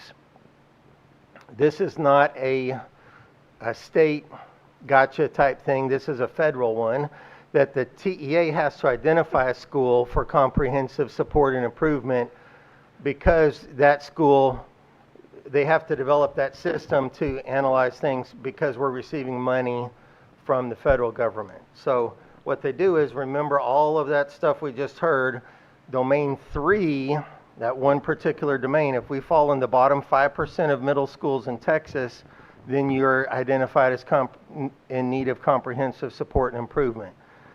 And because it says bottom 5%, that means there will always be a bottom 5%. There will every single year. So this year, if you look at elementary, middle school, and high school, there's 681 campuses across the state of Texas that are in that 5%. Next year, even if every school grew 50%, there's still going to be 681 schools in that bottom 5%. So it's not bottom 5% of a score, it's the bottom 5% of the schools, and there will always be that number. We were very, very close to not being in that, probably 8 or 10 kids in a couple of areas, like you saw so many areas on that domain 3 that would have made us not be there. But how do we get out of this? So year 1, which is this year, we must no longer be in the bottom 5% of domain 3. And when that occurs, which it will, then our identification will change to comprehensive progress. Then we have to do it again the second year. And second year is kind of weird. You have to still be out of the bottom 5%. And your score has to be higher than the score that got you in. Not the score from 25. Our 26 score will have to be higher than our 24 score was. So if we have a huge jump this year and we drop off 2 or 3 points, but we're still way out of it, then we're still fine because we have to beat that score that got us in. So that's kind of how that goes. And then once that happens, then we're no longer, we will have exited the comprehensive support and improvement. So there's 2 kind of gotchas in the state system. One is if you get an F on the A to F rating, then you're in trouble with the state system. That's not the case with this school.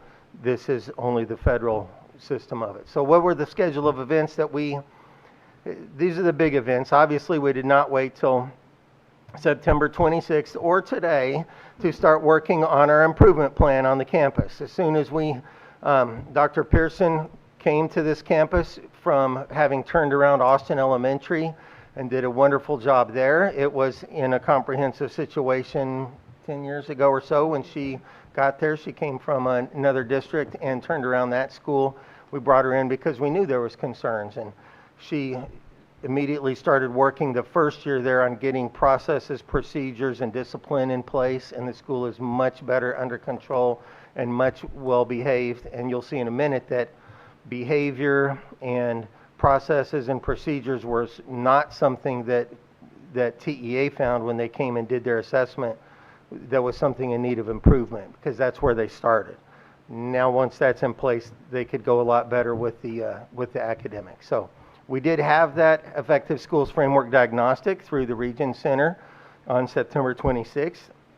They came back to us with some information on what they felt like were there's a lot of areas to work on. You can't work on everything. You got to work on some specifics, right? Like if you're trying to spin too many plates at once, you're not going to get as much bang for your buck. So then on October 15th, we had a superintendent consultation. So Dr. Knoll and a whole lot of us, probably 15 in the room, we were on a Zoom specifically with TEA in Austin about what we were doing to fix this problem and the timeline and the things we needed to do. On December 6th, Dr. Knoll identified Mr. Fuller over here as the district coordinator of school improvement for this specific campus. So he's the district liaison to the campus to ensure that improvement is occurring. Then on January 23rd, we had a public meeting on campus, which we had advertised over the course of several weeks ahead of time, inviting parents, students, community members to come up and hear the plan that we're presenting to you tonight so that they could give us feedback. I was not very happy with the turnout, and so what we're going to do is take this segment of tonight's meeting, that recording, we're going to send that out as a link along with a survey to every parent so that they will hear this tonight. Then they will have a chance to respond with their feedback.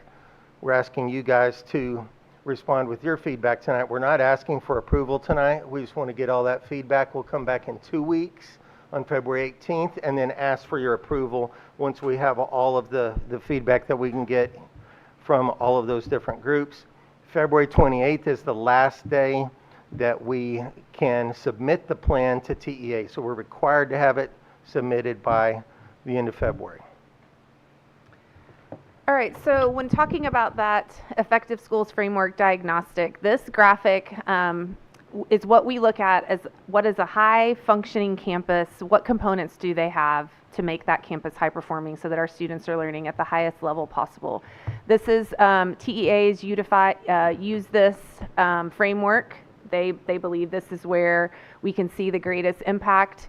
So what the diagnostic did, they looked at instruction, they went to a planning meeting, they looked at data, they walked the campus, they had a focus group of teachers. It was very thorough with Mr. Fuller and the administrative team, and then they come back with recommendations. So you see in the middle we have effective instruction. We know nothing happens right without those kids in the classroom learning.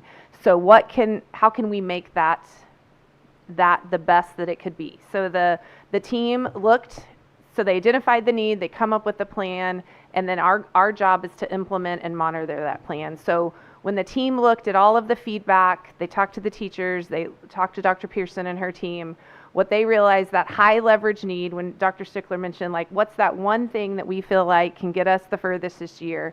And that's working on with our instructional leadership team on what's called the observation feedback cycle. So that's where we're coaching teachers to improve student learning, because we know that, again, y'all hear me say that all the time, right? That's where the magic happens. So what does that mean? That means there's frequent walkthroughs and observations where they identify one or two of the most important areas for growth for that classroom teacher, and they give that direct face-to-face time and these very specific action steps on what can help move that forward in the classroom. And then there's the system that ensures that translates to practice, right? Because if we give feedback, we want to see that it's helping and then it's working. So we know we can't do that without support from all of our other teams, right? Because what's happening in that classroom, we need to know that it's high quality instruction, the materials that are used are the highest of quality, they're on grade level, and they're being implemented with fidelity through our curriculum instruction support. So we have coordinators and instructional coaches there to support the campus. It's a two-part plan here, right? We have coaching the teachers and helping support them, but also growing the instructional coaches and the leadership team, and then using that data to make sure that we're making adjustments in instruction as we go. Then our student support services department really looks and helps with those intervention plans. Our curriculum team works on the content during the what I need time, but our student support services helps with the managing and the processing of what groups are being pulled by who and when. And that could be for enrichment for the kids who already know it, how do we push them forward, or intervention for the kids that know it. Then we have the response to intervention, which is targeted based on very specific kid need. And then we also have additional staff there to pull additional small groups as needed. Then our job is to help support and monitor that, whether that's through additional resources. You know, we talk a lot about having a sub shortage out in East County, so we've given them 2 subs that are there full time so that they can plug them in. They know the kids, they know the systems, as Dr. Stickler mentioned how important that is for discipline and relationships, so they can't always have the right people in place. We've given extra licenses for intervention, different things like that to support them.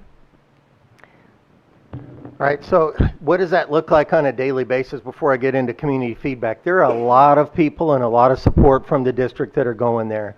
We have a human resources assistant director going every Thursday, staying on campus, working with teachers to ensure that the things we've implemented or want to implement are actually occurring. That feedback cycle, like Dr. Medford was talking about, we don't just find 2 or 3 things with the teacher and that's it for the year. Once they've mastered those, now there's 2 or 3 more. And once they've mastered those, now there's 2 or 3 more, right? So it's a constant feedback. You can't ask a teacher to get better at their questioning if their attention signal's not good. So we're going to practice our attention signal. Once that's good, then we're going to work on the next piece of instruction, right? But it's that constant, and that's something that Mr. Fuller, our coordinators for math, our coordinators for ELA, our coaches at the district, they're walking the building, they're giving that feedback, they're working on specific things, and then once they feel like that teacher has mastered that area, then they're moving to the next one. They're in the planning meetings. Mr. Fuller's on campus multiple days a week. I go on campus 1 day a week as well to ensure that this is going on and to support the teachers and the administration on the campus too. So for community feedback, we went on January 23rd. We had a meeting, 5:30 p.m. Region 6, Ms. Meeks was there as well. We had parents, several students, faculty, staff, a lot of central office was there. Again, I feel like more parents need to know about this, and more students need to know about it and give us the feedback that we need. If there is something specific that maybe we're missing because we're not living it through the eyes of a 5th or 6th grader, we want to know that so we can build that into our final plan that we come back to you with in 2 weeks. So one of the big requests from the people that were there was, how do I, if this is happening at school and we need improvement, how do I as a parent partner with the school? And so we had that information on the website, but we made sure to get that information specifically for every area that, for math and reading, especially, like how can a parent, if they want to help at home, how can they do that? So this, I want to leave that up there a few minutes. This is what we gave them, the people at the meeting, but I'm also going to send out this same survey to every parent through email along with this copy of this tape so that they will know kind of what the plan is, what we're doing in the classroom. how we're pulling students in the morning, and then we're doing interventions throughout the day, and we have afternoon interventions with the students too. So a full scale, full court press at Grangerland. We're excited to see the results of that plan. So for now, want to ask for your feedback too and your comments, because we want to be able to consider those and work those into the plan that we'll bring to you here in 2 weeks. I do want to point out one thing real quick, just to add. You know, as we showed you this plan, we showed you 2 really small slides, really, of information. That's very specific to what's required from the state for their targeted improvement plan. That is separate from their campus improvement plan that you guys have seen, that has how many?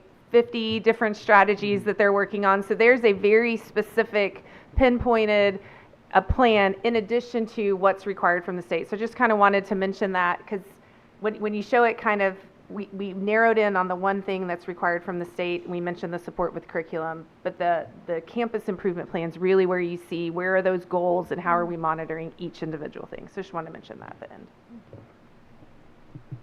Questions? I have a few. So just looking at the overall, I think you had passed this out to us. It looks like Travis is probably a similar type campus with the breakdown. Would you agree with that? And just so looking at what could be, right, versus what is, and I'm looking at domain 3, and it looked like domain 3 just was the killer, right? Right. Absolutely. Can you, and so since domain 3 has all of these different components, can you tell me like where in domain 3 it was off? So for Grangerland. So for Grangerland, their 2 highest needs focus groups this year are Hispanic and African American. So those are the 2 groups that the state has identified that we need to target for this year. So those are really, and that's kind of when Lauren went through those domain 3, all the different groups that are targeted, that's where the state picks out, like, we have to improve here. The other piece is always going to be academic growth. That's where we have to see things change, and that's where you get into that student support services coming in to support them on what does each kid individually need so that they can grow. Those 2 things put together where we're going to see a difference made, and where we where we saw that we missed the mark last year. Would you mind adding context to how Absolutely. the school was structured and what we've learned on a district level? Because this is not just there are challenges on the campus level, but we've learned some things on the district level through this process as well. Absolutely. So those of you that, just to remind everybody, this was a campus that was severely overcrowded, and you know that just compounds all of the need when you're on an at-risk campus. So it had many, many portable buildings to the point that we were out of electricity to where we couldn't add more portables. We had offices and hallways where they added little ficus trees to partition themselves off in the middle of the hall, to storage closets being used. So this was a campus that got really, really big, really, really fast.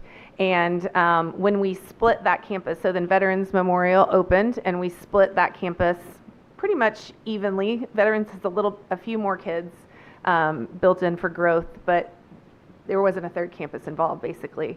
And then you start looking at staff, splitting staff, and which staff moves to the new campus, and there's some choice based on seniority, and then you have administrative, and all of those changes happen in a new principal all at the same time. So when we just talk about challenges that go into that, there's a whole lot that we've learned.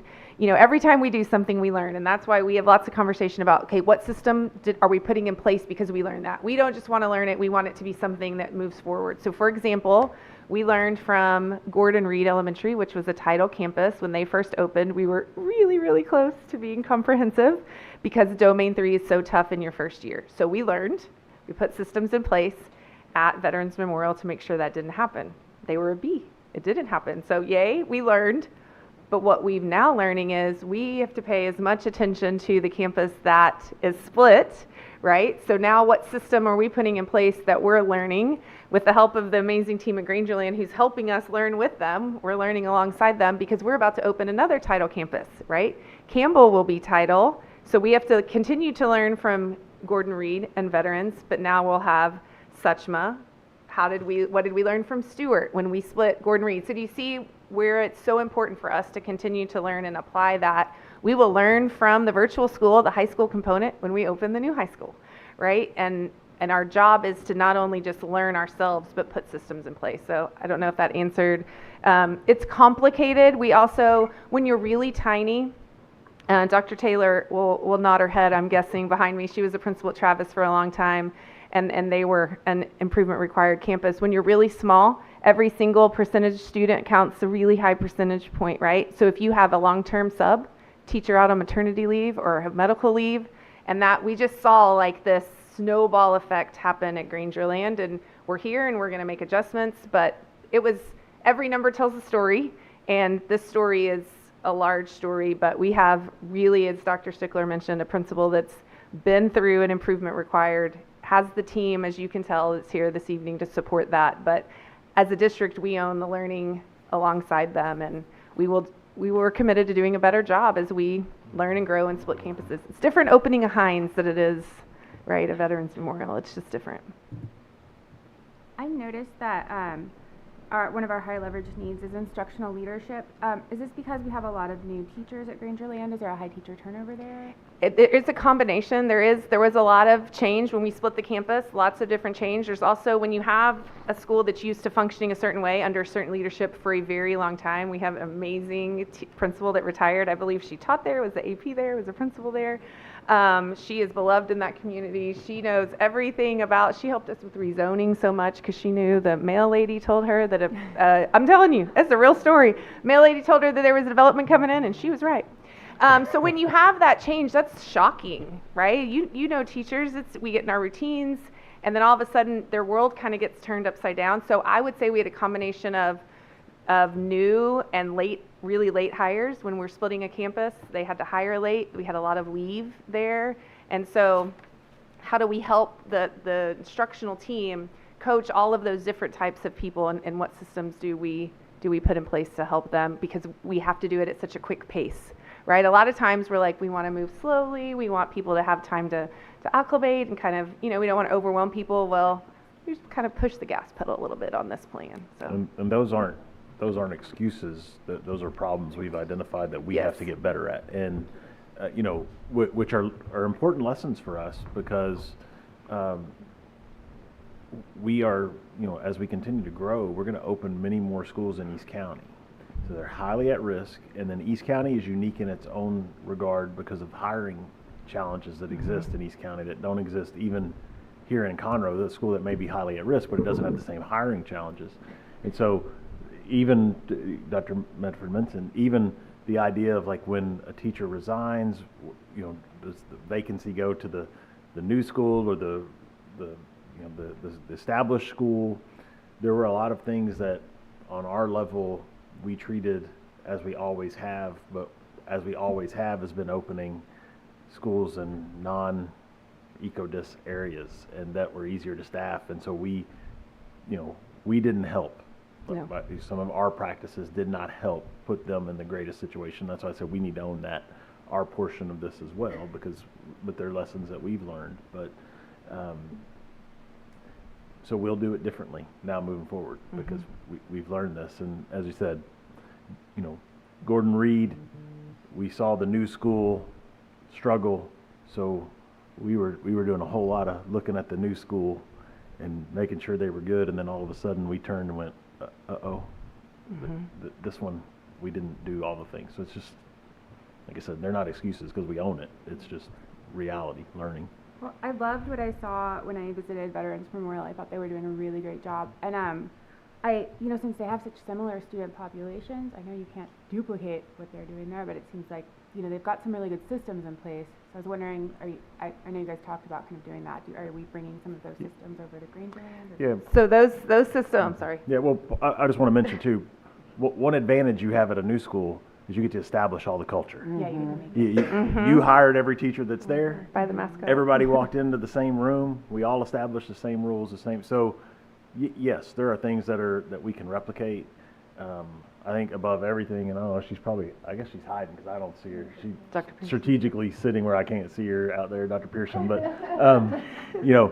the greatest advantage that we have there, the greatest singular advantage that we have there is Dr. Pearson. Absolutely. Because she walked into Travis to Austin when it was improvement required, and walked out of there with very high letter grades.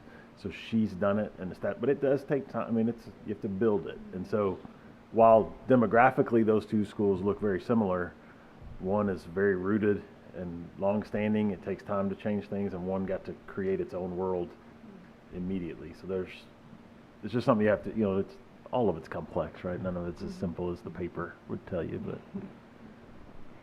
I think, go ahead.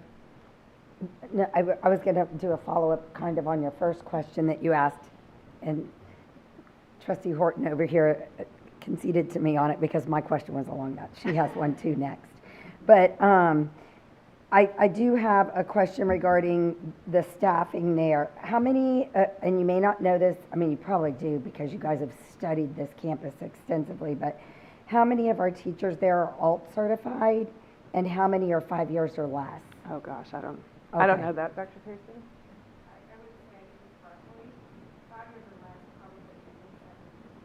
70% 5 years or less. I'm just saying it out loud so everybody can hear.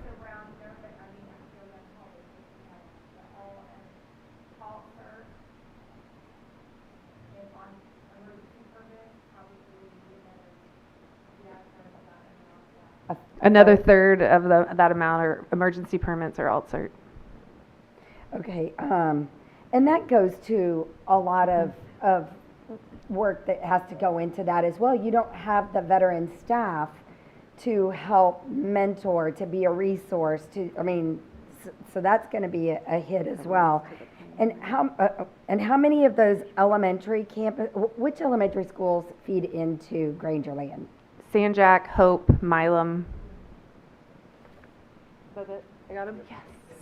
Creighton and Austin go to They go north. Mr. McCord's, he's so excited. San Jack, Milam, say it again. San Jack, Milam, and Hope. Because I'm wondering, I know we can't go back. I mean, we're talking about where we are, but we can going forward pay attention because Hope is a C, San Jack is a C, and Milam is a C. They're all, and they all receive that support. means we're identifying that we probably need to strengthen and work there. And I know San Jack. I mean, when my daughter was hired on there, I know they were hardcore working on it, and they've actually improved. I mean, they are improved. They are. But if we've got 3 elementaries feeding into a campus already that's struggling, that means we're carrying that load up. Right. So I think that it would be, I mean, not that y'all aren't, I don't mean to say you're not, but I think it would be wise for us to look in that improvement plan of what we can do before going forward, just a They all have feedback. support from our school improvement department. Yeah, and so, because I guarantee you, next year when you're trying not to have anything drop below, if you've already worked with San Jack, Milam, and Hope to bring them, help bring them up even more, that's going to improve your scores the next year. Right. So, You're exactly right. It's all connected. sorry. Oh, no, that transitions to my question. So we've had 2 quarters, and I know you guys do summatives. I was just kind of curious, how are they lining up this year? Does it look like that they will surpass the score that got them there?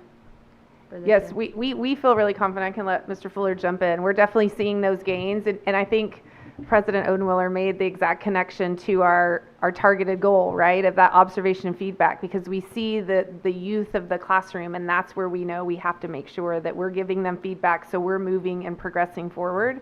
And we're starting to see that momentum take off. We had a couple of teachers make really sweet comments at the presentation. They were like, at first we were like, what's happening? Who are all these, people visiting our campus?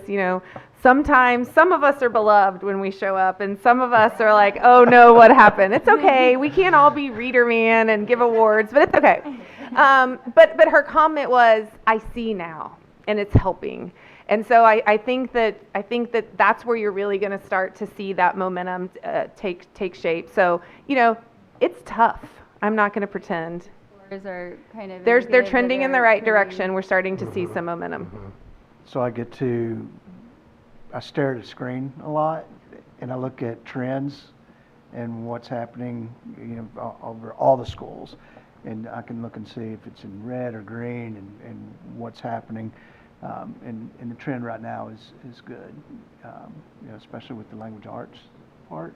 You know, we're really looking at that, and we get really strategic with Grangerland 2 down to the student. Right. Like I'm down to nine kids that I'm saying, okay, where is my money? And that's how, when I was talking about being granular earlier, it's down to being that specific about who we're moving and how we're doing it with the win time, with everything. And going back to President Odenweller's comment earlier, you know, that in the instructional leadership piece too, you know, the premise is to really, she's got a lot of new people, and so it's part of the observation feedback is that high leverage piece that we count on to build the capacity of our campus. You know, there's a book out, Get Better Faster, you know, and it's about moving and getting our teachers better faster, and so that's part of that piece that we're working on with them. And there is a reality that we have to face as we sit here is this stuff's hard. So the reality is it's already hard to hire teachers in East County because the neighboring district out there pays significantly beyond what we pay, and it's a far drive. If you don't live out there, it's a far drive. The second reality is this is hard what we're asking them to do. So what we have to be is very aware of the fact that they may have a lot of teacher turnover again. Like we've invested a lot of this into these teachers, but they may choose to go even to another school in our district at the end of this year because perhaps they live they may move to a school closer to them, or for some maybe this is a lot. And so we have to continue to be aware, like we're not going to get to play with the same team next year. It's already an interesting system because, you know, to the point we heard earlier, you know, our 2026 scores have to beat our 2024 scores, but in 2026, none of the same children will be in the school that were in the school in 2024. So it's like we're comparing completely different things, but next year we won't get to play. We know we'll never get to play with the same exact team. So that's just a challenge that we have to be ready to support the campus through as well. Is all the things we've taught this year, we won't just get to go to plan 2 next year. We still have a lot of the school we got to go back and teach plan 1. So it's just it's an ongoing process. It is. Now I do have faith in Dr. Pearson because we saw, you know, in Austin that she was able to bring that together and kind of keep that from happening too often. So I know she will, but it's just a real challenge. I have one more question.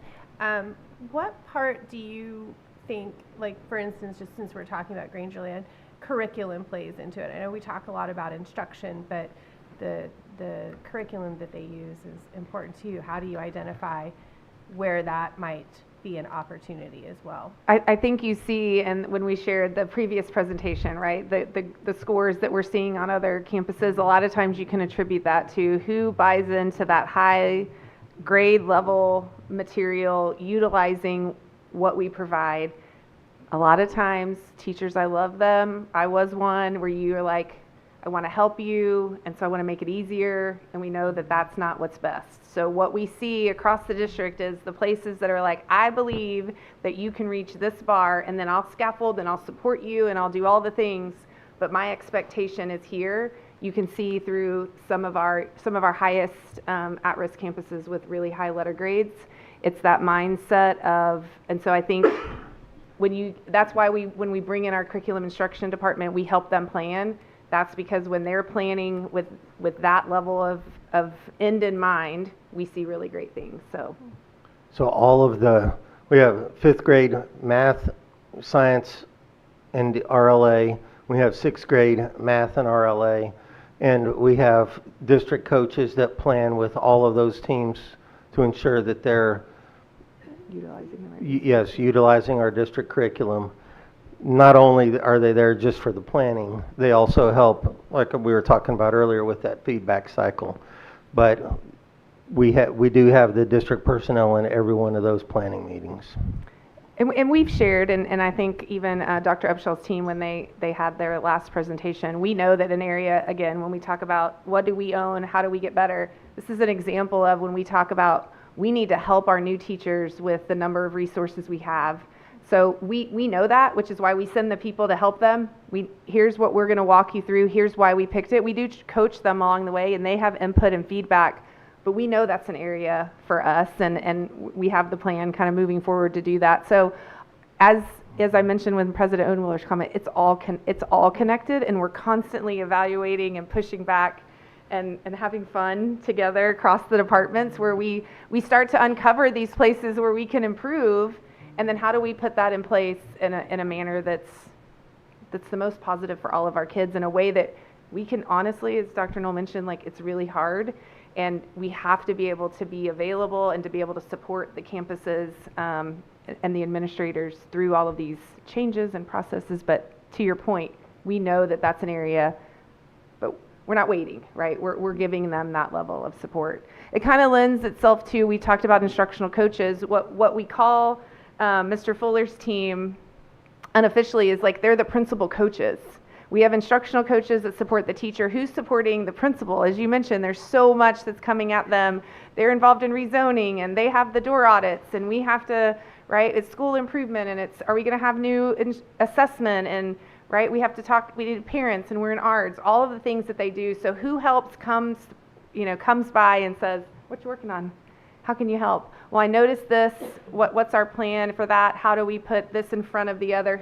How are we coaching them as we have a younger and younger, experience-wise, administrative staff? And that's what this very small but mighty team is able to do, along with Dr. Strickler's 19 schools, right? So we have to have, and we tap into other departments. Dr. Gorman helps, Darren Carlisle helps. So that we have lots of people that help support that in addition to their role. But that's one of the things that we talk about a lot because it works, right? We have campuses that were Ds that are Bs because we've been able to coach them, teach them, grow them, and move on, and they're continuing the work. So just to kind of answer, I know I kind of went off on a separate thing because I get excited, but that's the part that I think is such an opportunity for us for growth, right? What are the systems? How are we clearing them? And how do we make it easier for everybody to know what the best thing is? And that's starting with the same vocabulary, having the materials, all the things. I love it. Hope that helps. To the Grangerland team that's here rooting you on, I know you guys are going to do great things, so just let you know, support you. Well, and thank you for saying that. I was kind of feeling the same thing. I know we may have teachers watching and other staff, and just to make sure that the staff knows, like, we see you working hard. Oh my it's gosh. hard, and we know it. That was one of the things. Yeah, you're doing it, and you're doing it. That's the important thing. Is like the results are there. So just keep, like, we're proud of y'all. Keep going. Keep going. That goes to one of the items I wanted to say. Two things. When you were saying it's hard and we could end up with a totally different or a major shift in crew for the team for the next year, I do want your team to know that we support you. If there is anything, more hands on deck, someone to help cover something, if I can make it humanly possible, I will be there to not only support them, but cover a lunch duty, whatever, if there's something that I can do to give. I heard, is it recorded? I didn't say that. I can do a lot of things, but not that one. I want you to know that was my least favorite thing to do. But if it means a team can work together during a different time frame or whatever, I'm serious. We're in it with you. We're in it to win it, and we appreciate what they're doing. I can't speak for everyone doing lunch duty. I'm just saying that if I can help in any way or we can help, please reach out. If we can make it happen, I can assure you we will. And the second thing on that, back to the staff, Dr. Knoll, that area is growing, and it's bringing, as you were just stating, which means it's bringing a whole different, whole group of population there. So we really need to make it enticing for them to want to work in that area. And as a board, again, if there's something we can do to help make it more enticing, let us know, because we're here to hear that and be a partner with you on it. Yeah, and it's a big difference. It isn't all neighborhoods. about money. I No. mean, it really isn't. It's a passion. We saw it yesterday at JJAEP. It's not about the money, it's about the passion and supporting them. Oh, the biggest change, I know Dr. Stickler's lived a lot of years in East County and served out there, but the singular biggest change that's happening is that 242 corridor, the neighborhoods going in, is there's just more places to live now. Yes. Before it was a struggle for teachers, there just wasn't a lot of places to live, and now they are, and you get some infrastructure occurring from our grocery stores and the things that are coming that previously weren't there, and so it is going to change the face, and that's part of our challenges. We have to be a step ahead of all that change, because it is change. The other thing I wanted to say is you were talking about, all the things, the planning or the teams, you have your people there. I'm never sure if I'm using the right term for the instructional planner that's there with them. You've got them there and you're feeding into them, but being from the other side, I do want to say, make sure you're listening to the teachers, because sometimes your plan is great, but they also know their students. Even though data speaks one thing, sometimes they could go, you know what, but that's not going to work with this. Help me figure out how it's going to work with them, because listening to them, you could keep telling them do this, but as you've said, you also need to listen to what they're saying and be open to modifying what that plan is based on what you're hearing from them. Absolutely. And the very last thing I'll say is I've told y'all before, I respect immensely what you're doing. I can take the shortcomings when they happen, when I know there's a plan in place and that we're looking at it long-term as well as short-term goals, not just going forward. And I just thank you. Thank you for that. Absolutely. We appreciate it. I just want to say thank you for the agenda items you put on here tonight, because it shows your heart and your care and concern for the success of every kid in Conroe ISD, and also the success of the Conroe ISD organization, right? So very, very, very appreciative of your questions and your willingness and want to dive into this and help kids in every corner of the district. Thanks, guys. Can I Good just job. make a quick, sorry, I didn't get to jump in. You asked for feedback to the goals. I don't know if we can add more detail. Oh, hello. Sorry about that. Saying must no longer be in the bottom 5% of domain 3, that's a little bit vague. It's what we don't want, but what do we want?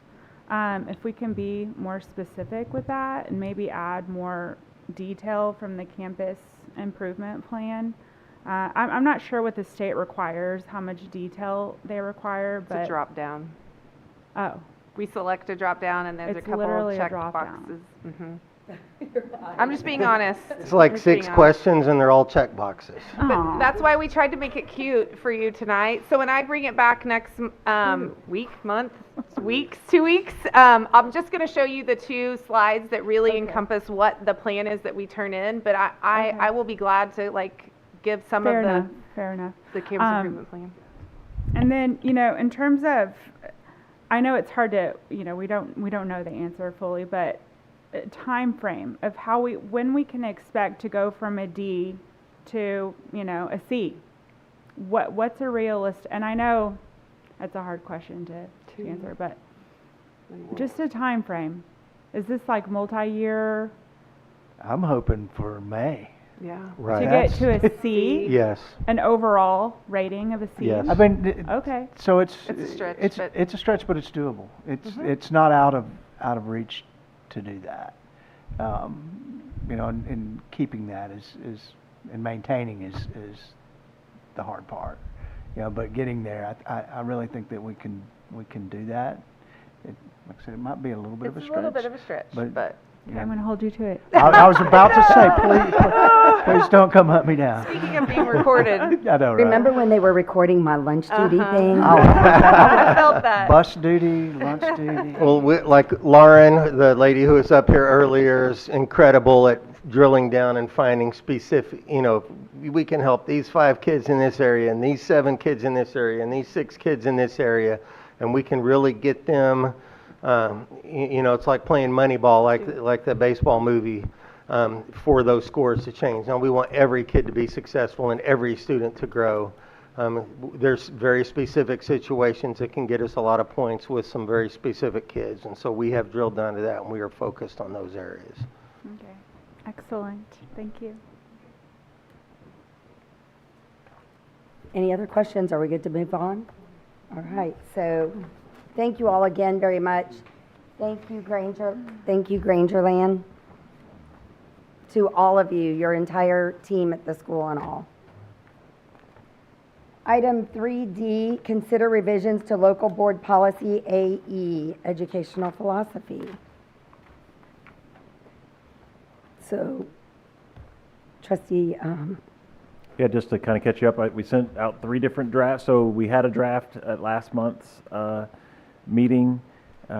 We actually had 2 drafts at last month's meeting. We worked through some changes. We sent those out to you all, open for discussion tonight. If you all can come to a level of consensus tonight, then that would allow us, we could just put it on the consent agenda at the next meeting. So, we wouldn't necessarily have to discuss it again. Like if you all agree tonight, it would count as a first reading. Next, in 2 weeks, we could put it in the consent and you could vote. So, through consent, if that's what you chose to do for just the sake of moving it on. So I'll turn it over to Trustee Dawson. Okay, so at the last meeting, Trustee Odenweller, President Odenweller had suggested a few amendments to Goal 1 and also to Goal 4, fiscal stewardship. And so Draft C is trying to acknowledge those edits while also trying to keep it more broadly. So she had wanted to include developing critical thinking skills, which is now in Draft C. In the fiscal stewardship, I tried to blend kind of both thoughts that we had, both valid points. So I'm not sure if you guys had a chance to review Draft C, but the only change is, again, the critical thinking skills, and then Goal 4, it now says, Conroe ISD shall exercise fiscal responsibility to maintain financial strength while prioritizing a classroom-centered approach that adequately and appropriately supports education programs, salaries, benefits, and facility operations. So my only thinking with this is I wanted to keep it high level and not just kind of point out the budget. There's other points to financial strength. I think that encompasses budget along with some other things that we can get into with the sub-goal, with the performance objectives. We would be hitting all of, very granular points in the performance objectives. So I would move that we approve Draft C, but that's my opinion. Not sure what else. is there a second? We can't vote Not voting tonight. tonight. You could, I'm just saying yeah, drop. Well, you she could, said move, yeah, so no, I yeah. was like, You could reach consensus tonight, but you can't Yeah. vote tonight. Okay. So Well, yes. I personally don't believe that maintain financial strength and a balanced budget are 2 of the same things. I didn't, when I was suggesting adding in a balanced budget, maintain financial strength and a balanced budget are 2 different things. I don't believe that financial strength actually means you're going to have a balanced budget. There are certain things that can be done that you may not have a balanced budget, but you still, look at us right now. We're still carrying financial strength, but we don't have a balanced budget. So I think it's a goal. I think we should consider definitely adding, amending it to include that. It's not an either or, and that's just my opinion. I agree, because we are fiscally responsible now, but the budget isn't balanced, so I do think that it would be ideal to put the wording in that we want. The goal is you achieve it. I mean, unfortunately, we didn't this year, but the goal is that we try to do everything we can to achieve it. So just so I'm clear, y'all are asking to add balanced budget to the wording of goal 4? Okay, I'm gonna make sure I heard that. Right, that's the only change, or that's the only suggestion? I mean, that's the main one. Okay. What if, in draft C, we just add, so maintain financial strength, and then insert and a balanced budget while prioritizing da-da-da? Yeah. Mm-hmm. And I'm pretty sure that's kind of how I sent it over prior to when I was sending my recommendations over to Dr. Knoll. So that's perfectly fine with me. I just want to add that I like the add of shall in draft C of goal 4. So I thought that strengthened it from draft B. Personally, I'm fine with adding in the balanced budget. I will say, I mean, it's not a deal breaker for me, but I preferred goal 1 wording in draft A over draft C, goal 1. Sorry, that was a lot of. Can you specifically state which part you like better? Yeah, I like that it ensures the goals of mastering the rigorous academic standards. So in draft C, it ensure was all students are prepared. We're ensuring all students are prepared. Whereas in draft A, it's ensuring that they're going to master the rigorous academic. I just like the placement of the word ensuring better in goal 1 in draft A. Not a deal breaker for me. Oh, I mean, Yeah, no, that was helpful, you pointing it out. Thank you. especially since I was seeing ensuring in both and you were referring to where it's placed. With that one, I also wanted to add a research-based curriculum that fosters student growth. I think it's important to focus on student growth and making sure our curriculum is research-based.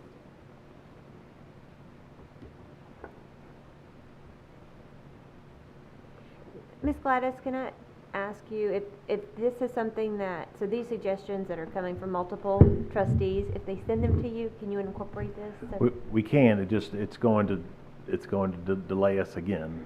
So like if we can, I'll tell you what we can do is if we can get to some type of an agreement, hear what we think we have. I'm going to commit her while she's looking down, but we can. Right, yeah, so we can make a couple of adjustments if we need to. We're going to go to executive session for just a couple of minutes, not very long, but we can try to get a cleaned up version, sort of just to reread it again before we leave tonight. If we're all in, we just have to make sure we're either all in agreement or at least 4 in agreement, or we're close to feeling like we have a consensus, so that. So Dr. Knoll, I was under the impression under procedures that we could amend this document here. Absolutely, And no then, doubt. and I mean, so we can agree to changes on it, and Yes. and it's still part of the reading here. Absolutely, we can do that. I thought we were just referring to Okay. having more, like coming out of here with options again. If we come out with Okay. options again, we I can't. just wanted to We make just sure, gotta 'cause I get to was- we gotta get to a final one tonight to be able to have the second reading be in 2 weeks. And that's why I wanted to clarify that, because, so that does answer, because we're being told this has to be done for a report. I guess the part that has me a little, well, I first researched on the amendments, so we would be in line with a second reading coming next meeting. However, what I'm really questioning and wanting to know is policies and things change all the time. So what if this was to go forward as it is at the moment, meaning whatever's in place goal-wise, and we finish this come February 28th when we're working collaboratively as a team of 8 and can get this all hammered out, and can it not be implemented and changed then? Or like work on it in team of 8 training? Yes. Yeah. What's your timeline, Dr. Medford? Well, I understand. We there's can that use the time- old one. I just that's would, what I I'd meant. prefer us to, I mean, even if in spirit we'd rather be working, because the documents we're going to be creating, Are coming from you that. won't even approve till next December. So then if we build those off the old ones, it's going to feel like we're really antiquated, but what's So the? if February explain- 28th, we yeah. were to have, if February 28th, we were to have this out, then that would mean, unfortunately, almost April, because we don't have a workshop in March. That means the March reading would be the first reading of the hammered out one collaboratively, and then that April would be the second reading, wouldn't it? If I'm being very honest, that would be difficult. We could do a lot of things, as you know. April would make it tough. Our Title I campuses start the process for next year, next month. Now, we could back it off a month, but the end of the month. So when we build the campus improvement plans, it's in a system. It's in a website that we use, that we build from. And so that company needs to change the district goals before we can flip the switch so that everybody can go work. If they can't work in the system until those goals are in there. That's the reason. Could I offer maybe a middle ground? What if we could find something that's close? If it's draft C or draft C with balanced budget added as just something that could be approved in the February 14th meeting, that's what we could work off of. You could then change it a month later. But at least we would be working off much closer to what you're asking for. And if it changes by a word or two, that's not going to change the work. But at least we're more aligned. Well, maybe that's as a middle explaining ground. better what the process is. I know we discussed it before, but it wasn't really clear why we were under a time crunch of that. Trustee Semler, on your rigorous research base, what was that? Research-based curriculum that fosters student growth. I think focusing on growth is really important, and then I also think it's important that all curriculum we use is research-based. I mean, the TEKS aligned curriculum, I think that gets to what you're saying. I think it does. It kind of does now because of what the State Board of Education has brought forward is everything. Well, I mean, remember, before it only had to be 55%. And now it has to be 100% aligned with TEKS. So that does kind of, it could make a difference there. I'm not sure if it does for you because that's maybe not doing the same thing, but in your reading of it. But you said focused on growth, student growth? Student growth. Okay, yes. thank you. I just wanted that.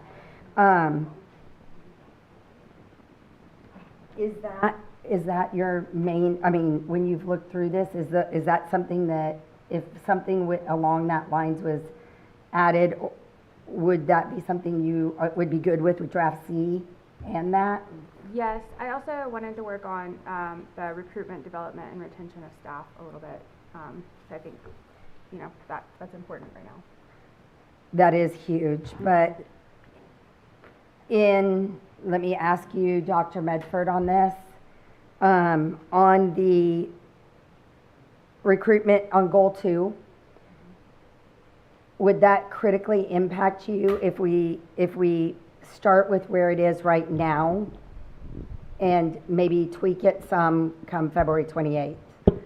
No, I believe we can tweak words and that's still okay. What we need is to make sure we know what the goals are as a whole. If we change a word or add a word here or there, I think we're going to be fine. We just need to know that the structure is what you want, because we'll start building the performance objectives from there, and then the strategies get built once we have all the data and things. But the ball starts rolling because we're adding, right? We're combining, we're adding. We need that to be. I do like that the goals align to specific departments, like Dr. Knoll said. So I definitely do like the structure. I think if structure is the main concern or the main directive for the group that's working on the plan, then as long as we have the structure, is what I'm hearing Dr. Medford say, if we do come back after the fact and tweak words, we're going to Yeah, we're going to be fine. Like, we would just rather be working towards the end goal, and you all adding phrases or little pieces is not going to change how they're building their plans. It'll just be a little tweak. So that's why I would just rather if you can get something now, changing it a little bit in the future, no problem. My main goal is that, my main goal is the goals, but my main goal is this is as a board team, this is what we are setting for the goals for the district. So, and for them to move forward. And so my biggest concern is that each of you collaboratively feels, yes, I can stand behind this, and we pass this on to them. And while I respect what you all have to do, I want to make sure that we are in agreement and everyone has had the collaborative opportunity to weigh in on it. So as what I'm hearing, because you're one that has shared some information, you're good with what we were just saying and moving on. I think after reviewing these three, if you're asking me, Yes. these three, yes, out of all three, draft C, I'm good with this. As far as the goal 1 through 6, I think it covers broadly what we're, as a board, wanting to accomplish. Okay, Trustee Horton, I haven't heard from you. Yeah, no, I agree with the structure that it encompasses a lot of different areas. Are you good with draft C? Yeah, I did, yeah, With but the Nicole tweaks wanted that to way. change goal 1 But from it's not a deal breaker for me. I'd rather move forward. So. Okay, so that's what I was, honest you were the with next person I was coming to, so. Yep. All right, so what I'm hearing, oh, yes, But sir. just for clarification, we have it pulled up now, I just want to make sure, financial strength and a balanced budget, is that where that phrase was? Mm-hmm. Okay. And a balanced budget. Correct. Okay, Like that? yes. I'm not sure where we could get student growth in the first goal, if you guys have ideas. Because I also want to make this concise and not too long, so that's my only.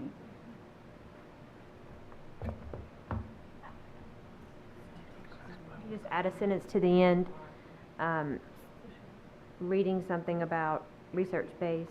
Your request was research-based curriculum ensuring fosters student that growth. fosters student, that was the Uh-huh. word, that fosters. So you could say, What about ensure that? all students are provided high-quality research-based curriculum that fosters student growth. I like that. I didn't hear that. I'm just being honest. Do you want me to say it again? Yes. Okay. Ensure all students are provided a high-quality research-based curriculum that fosters student growth. I'm going to ask because the previous sentence touches on high-quality, age-appropriate, TEKS-aligned curriculum. Okay, so probably. We're duplicating. Yeah. I thought it was the last sentence you were changing it, maybe? I think it was the last sentence, Dr. Medford. Okay.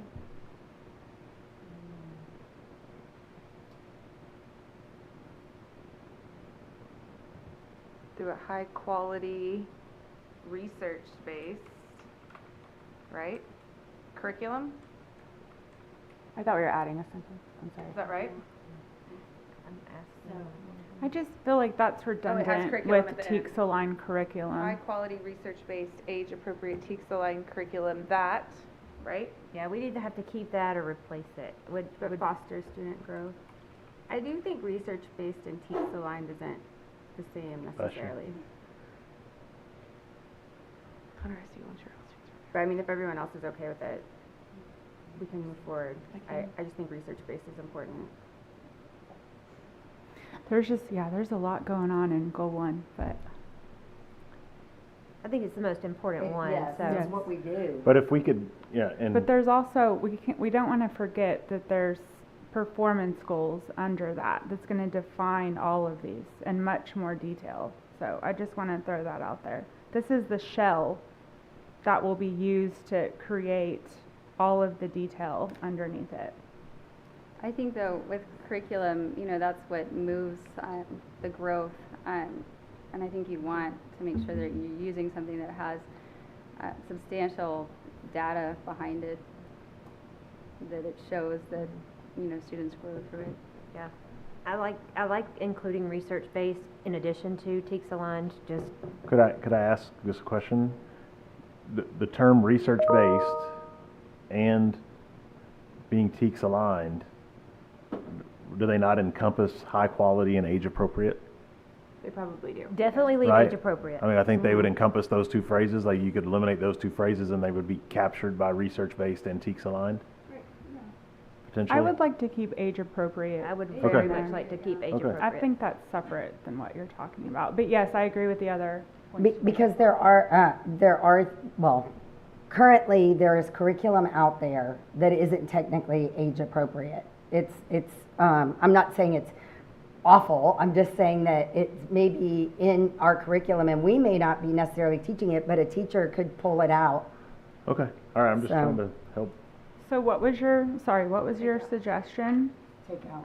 Well, I was just asking if there was redundancy from, when you use the Remove the word high research quality. based, does it also cover high quality, and TEKS aligned? Not, and it's also Or stated, age appropriate, I guess, yeah.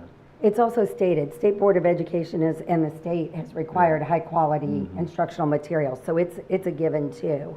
So are you saying we could take out research-based and TEKS aligned? Well, I and think just say maybe- high-quality curriculum? I think the word research-based was important to trustee Simler, and if it is, perhaps high quality and research-based are redundant, so maybe high quality could be removed if no one's married to that term, because I do think it, I think it's overused I think it, already. I think it lends to it.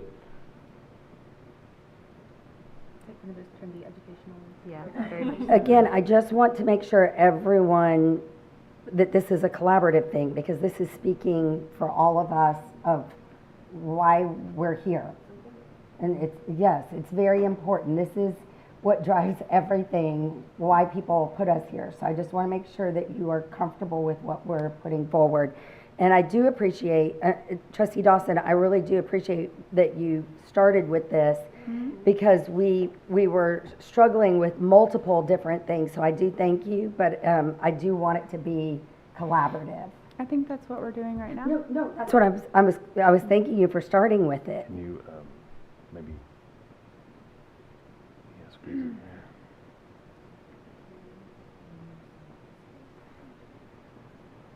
Or just shrink it down, it's at 120, shrink it down a little bit so you can see the whole thing on one screen. I was trying to make it to where I could see it. I hear you. I'm just gonna lean closer to the screen, that's what I'm gonna do. All right, here we go. Yeah.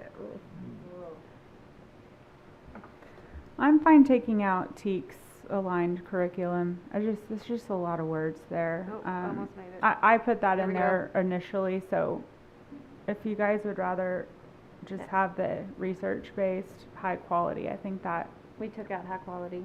oh, we did? Oh, Well, it's not there now, it can be added, we're just playing with it. I was just trying to type it as you say it so we could look at it and totality. yes, that's helpful, thank you. So much pressure to type when people are watching. Kids Spell check.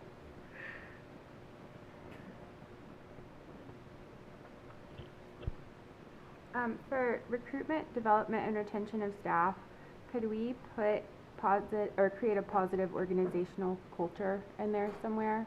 Just 'cause I think focusing on a positive culture is really important when it comes to retention.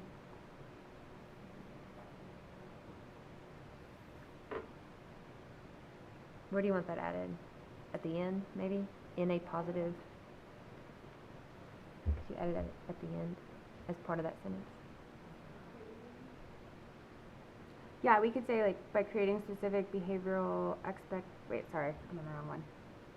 Okay, sorry. Sorry, are we working on goal 2? Yes. Okay.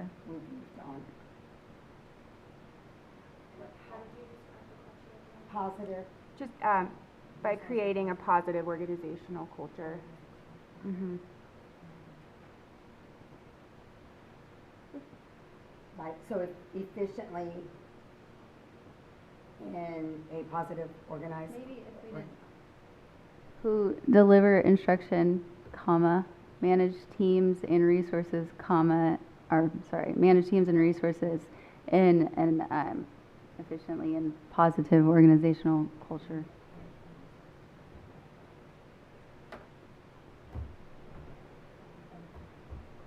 And create or manage, I don't know, I feel like, commas, there like, could be another comma there. Yeah, who deliver meaningful instruction. Language arts workshop. Yeah, you could do a comma where the and is and add it. How about maintain? Maintain's good, yeah. Stick with the M's. Here you go. Now, this is a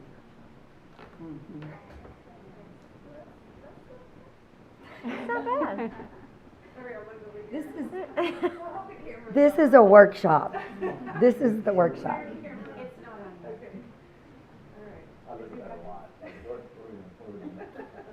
Are we good with 1 and 2? 3, I'm good with 3. 4 we've already done. 5 and 6. With goal number 3, is there a way, sorry, to make it where we focus on, physical safety, but also, other forms of safety, bullying, things like that in that statement? Cyberbullying or texting or. I think that might that might speak to Trustee Dawson's point, is that would that fall under an actual action item under Performance that goal? objective under the goal, I think so. Yeah.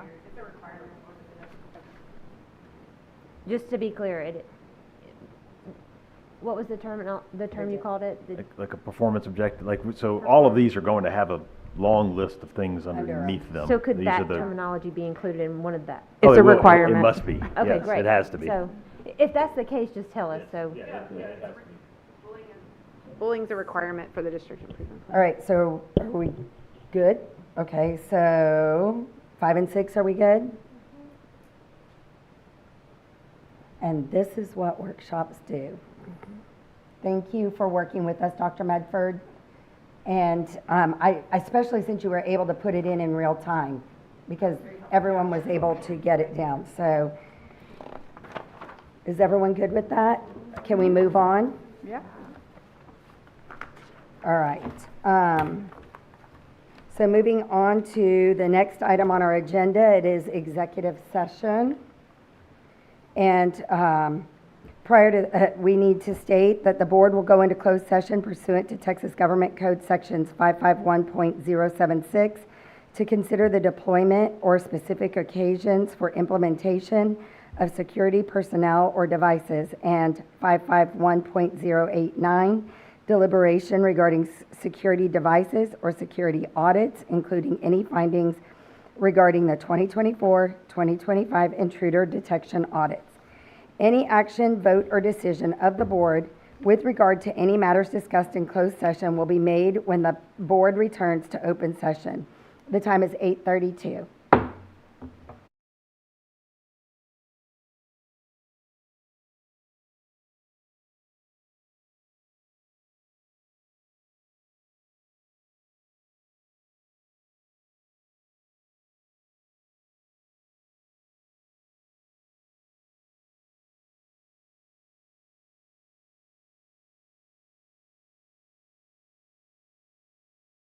Okay, the board is now in open session, and the time is 8:41.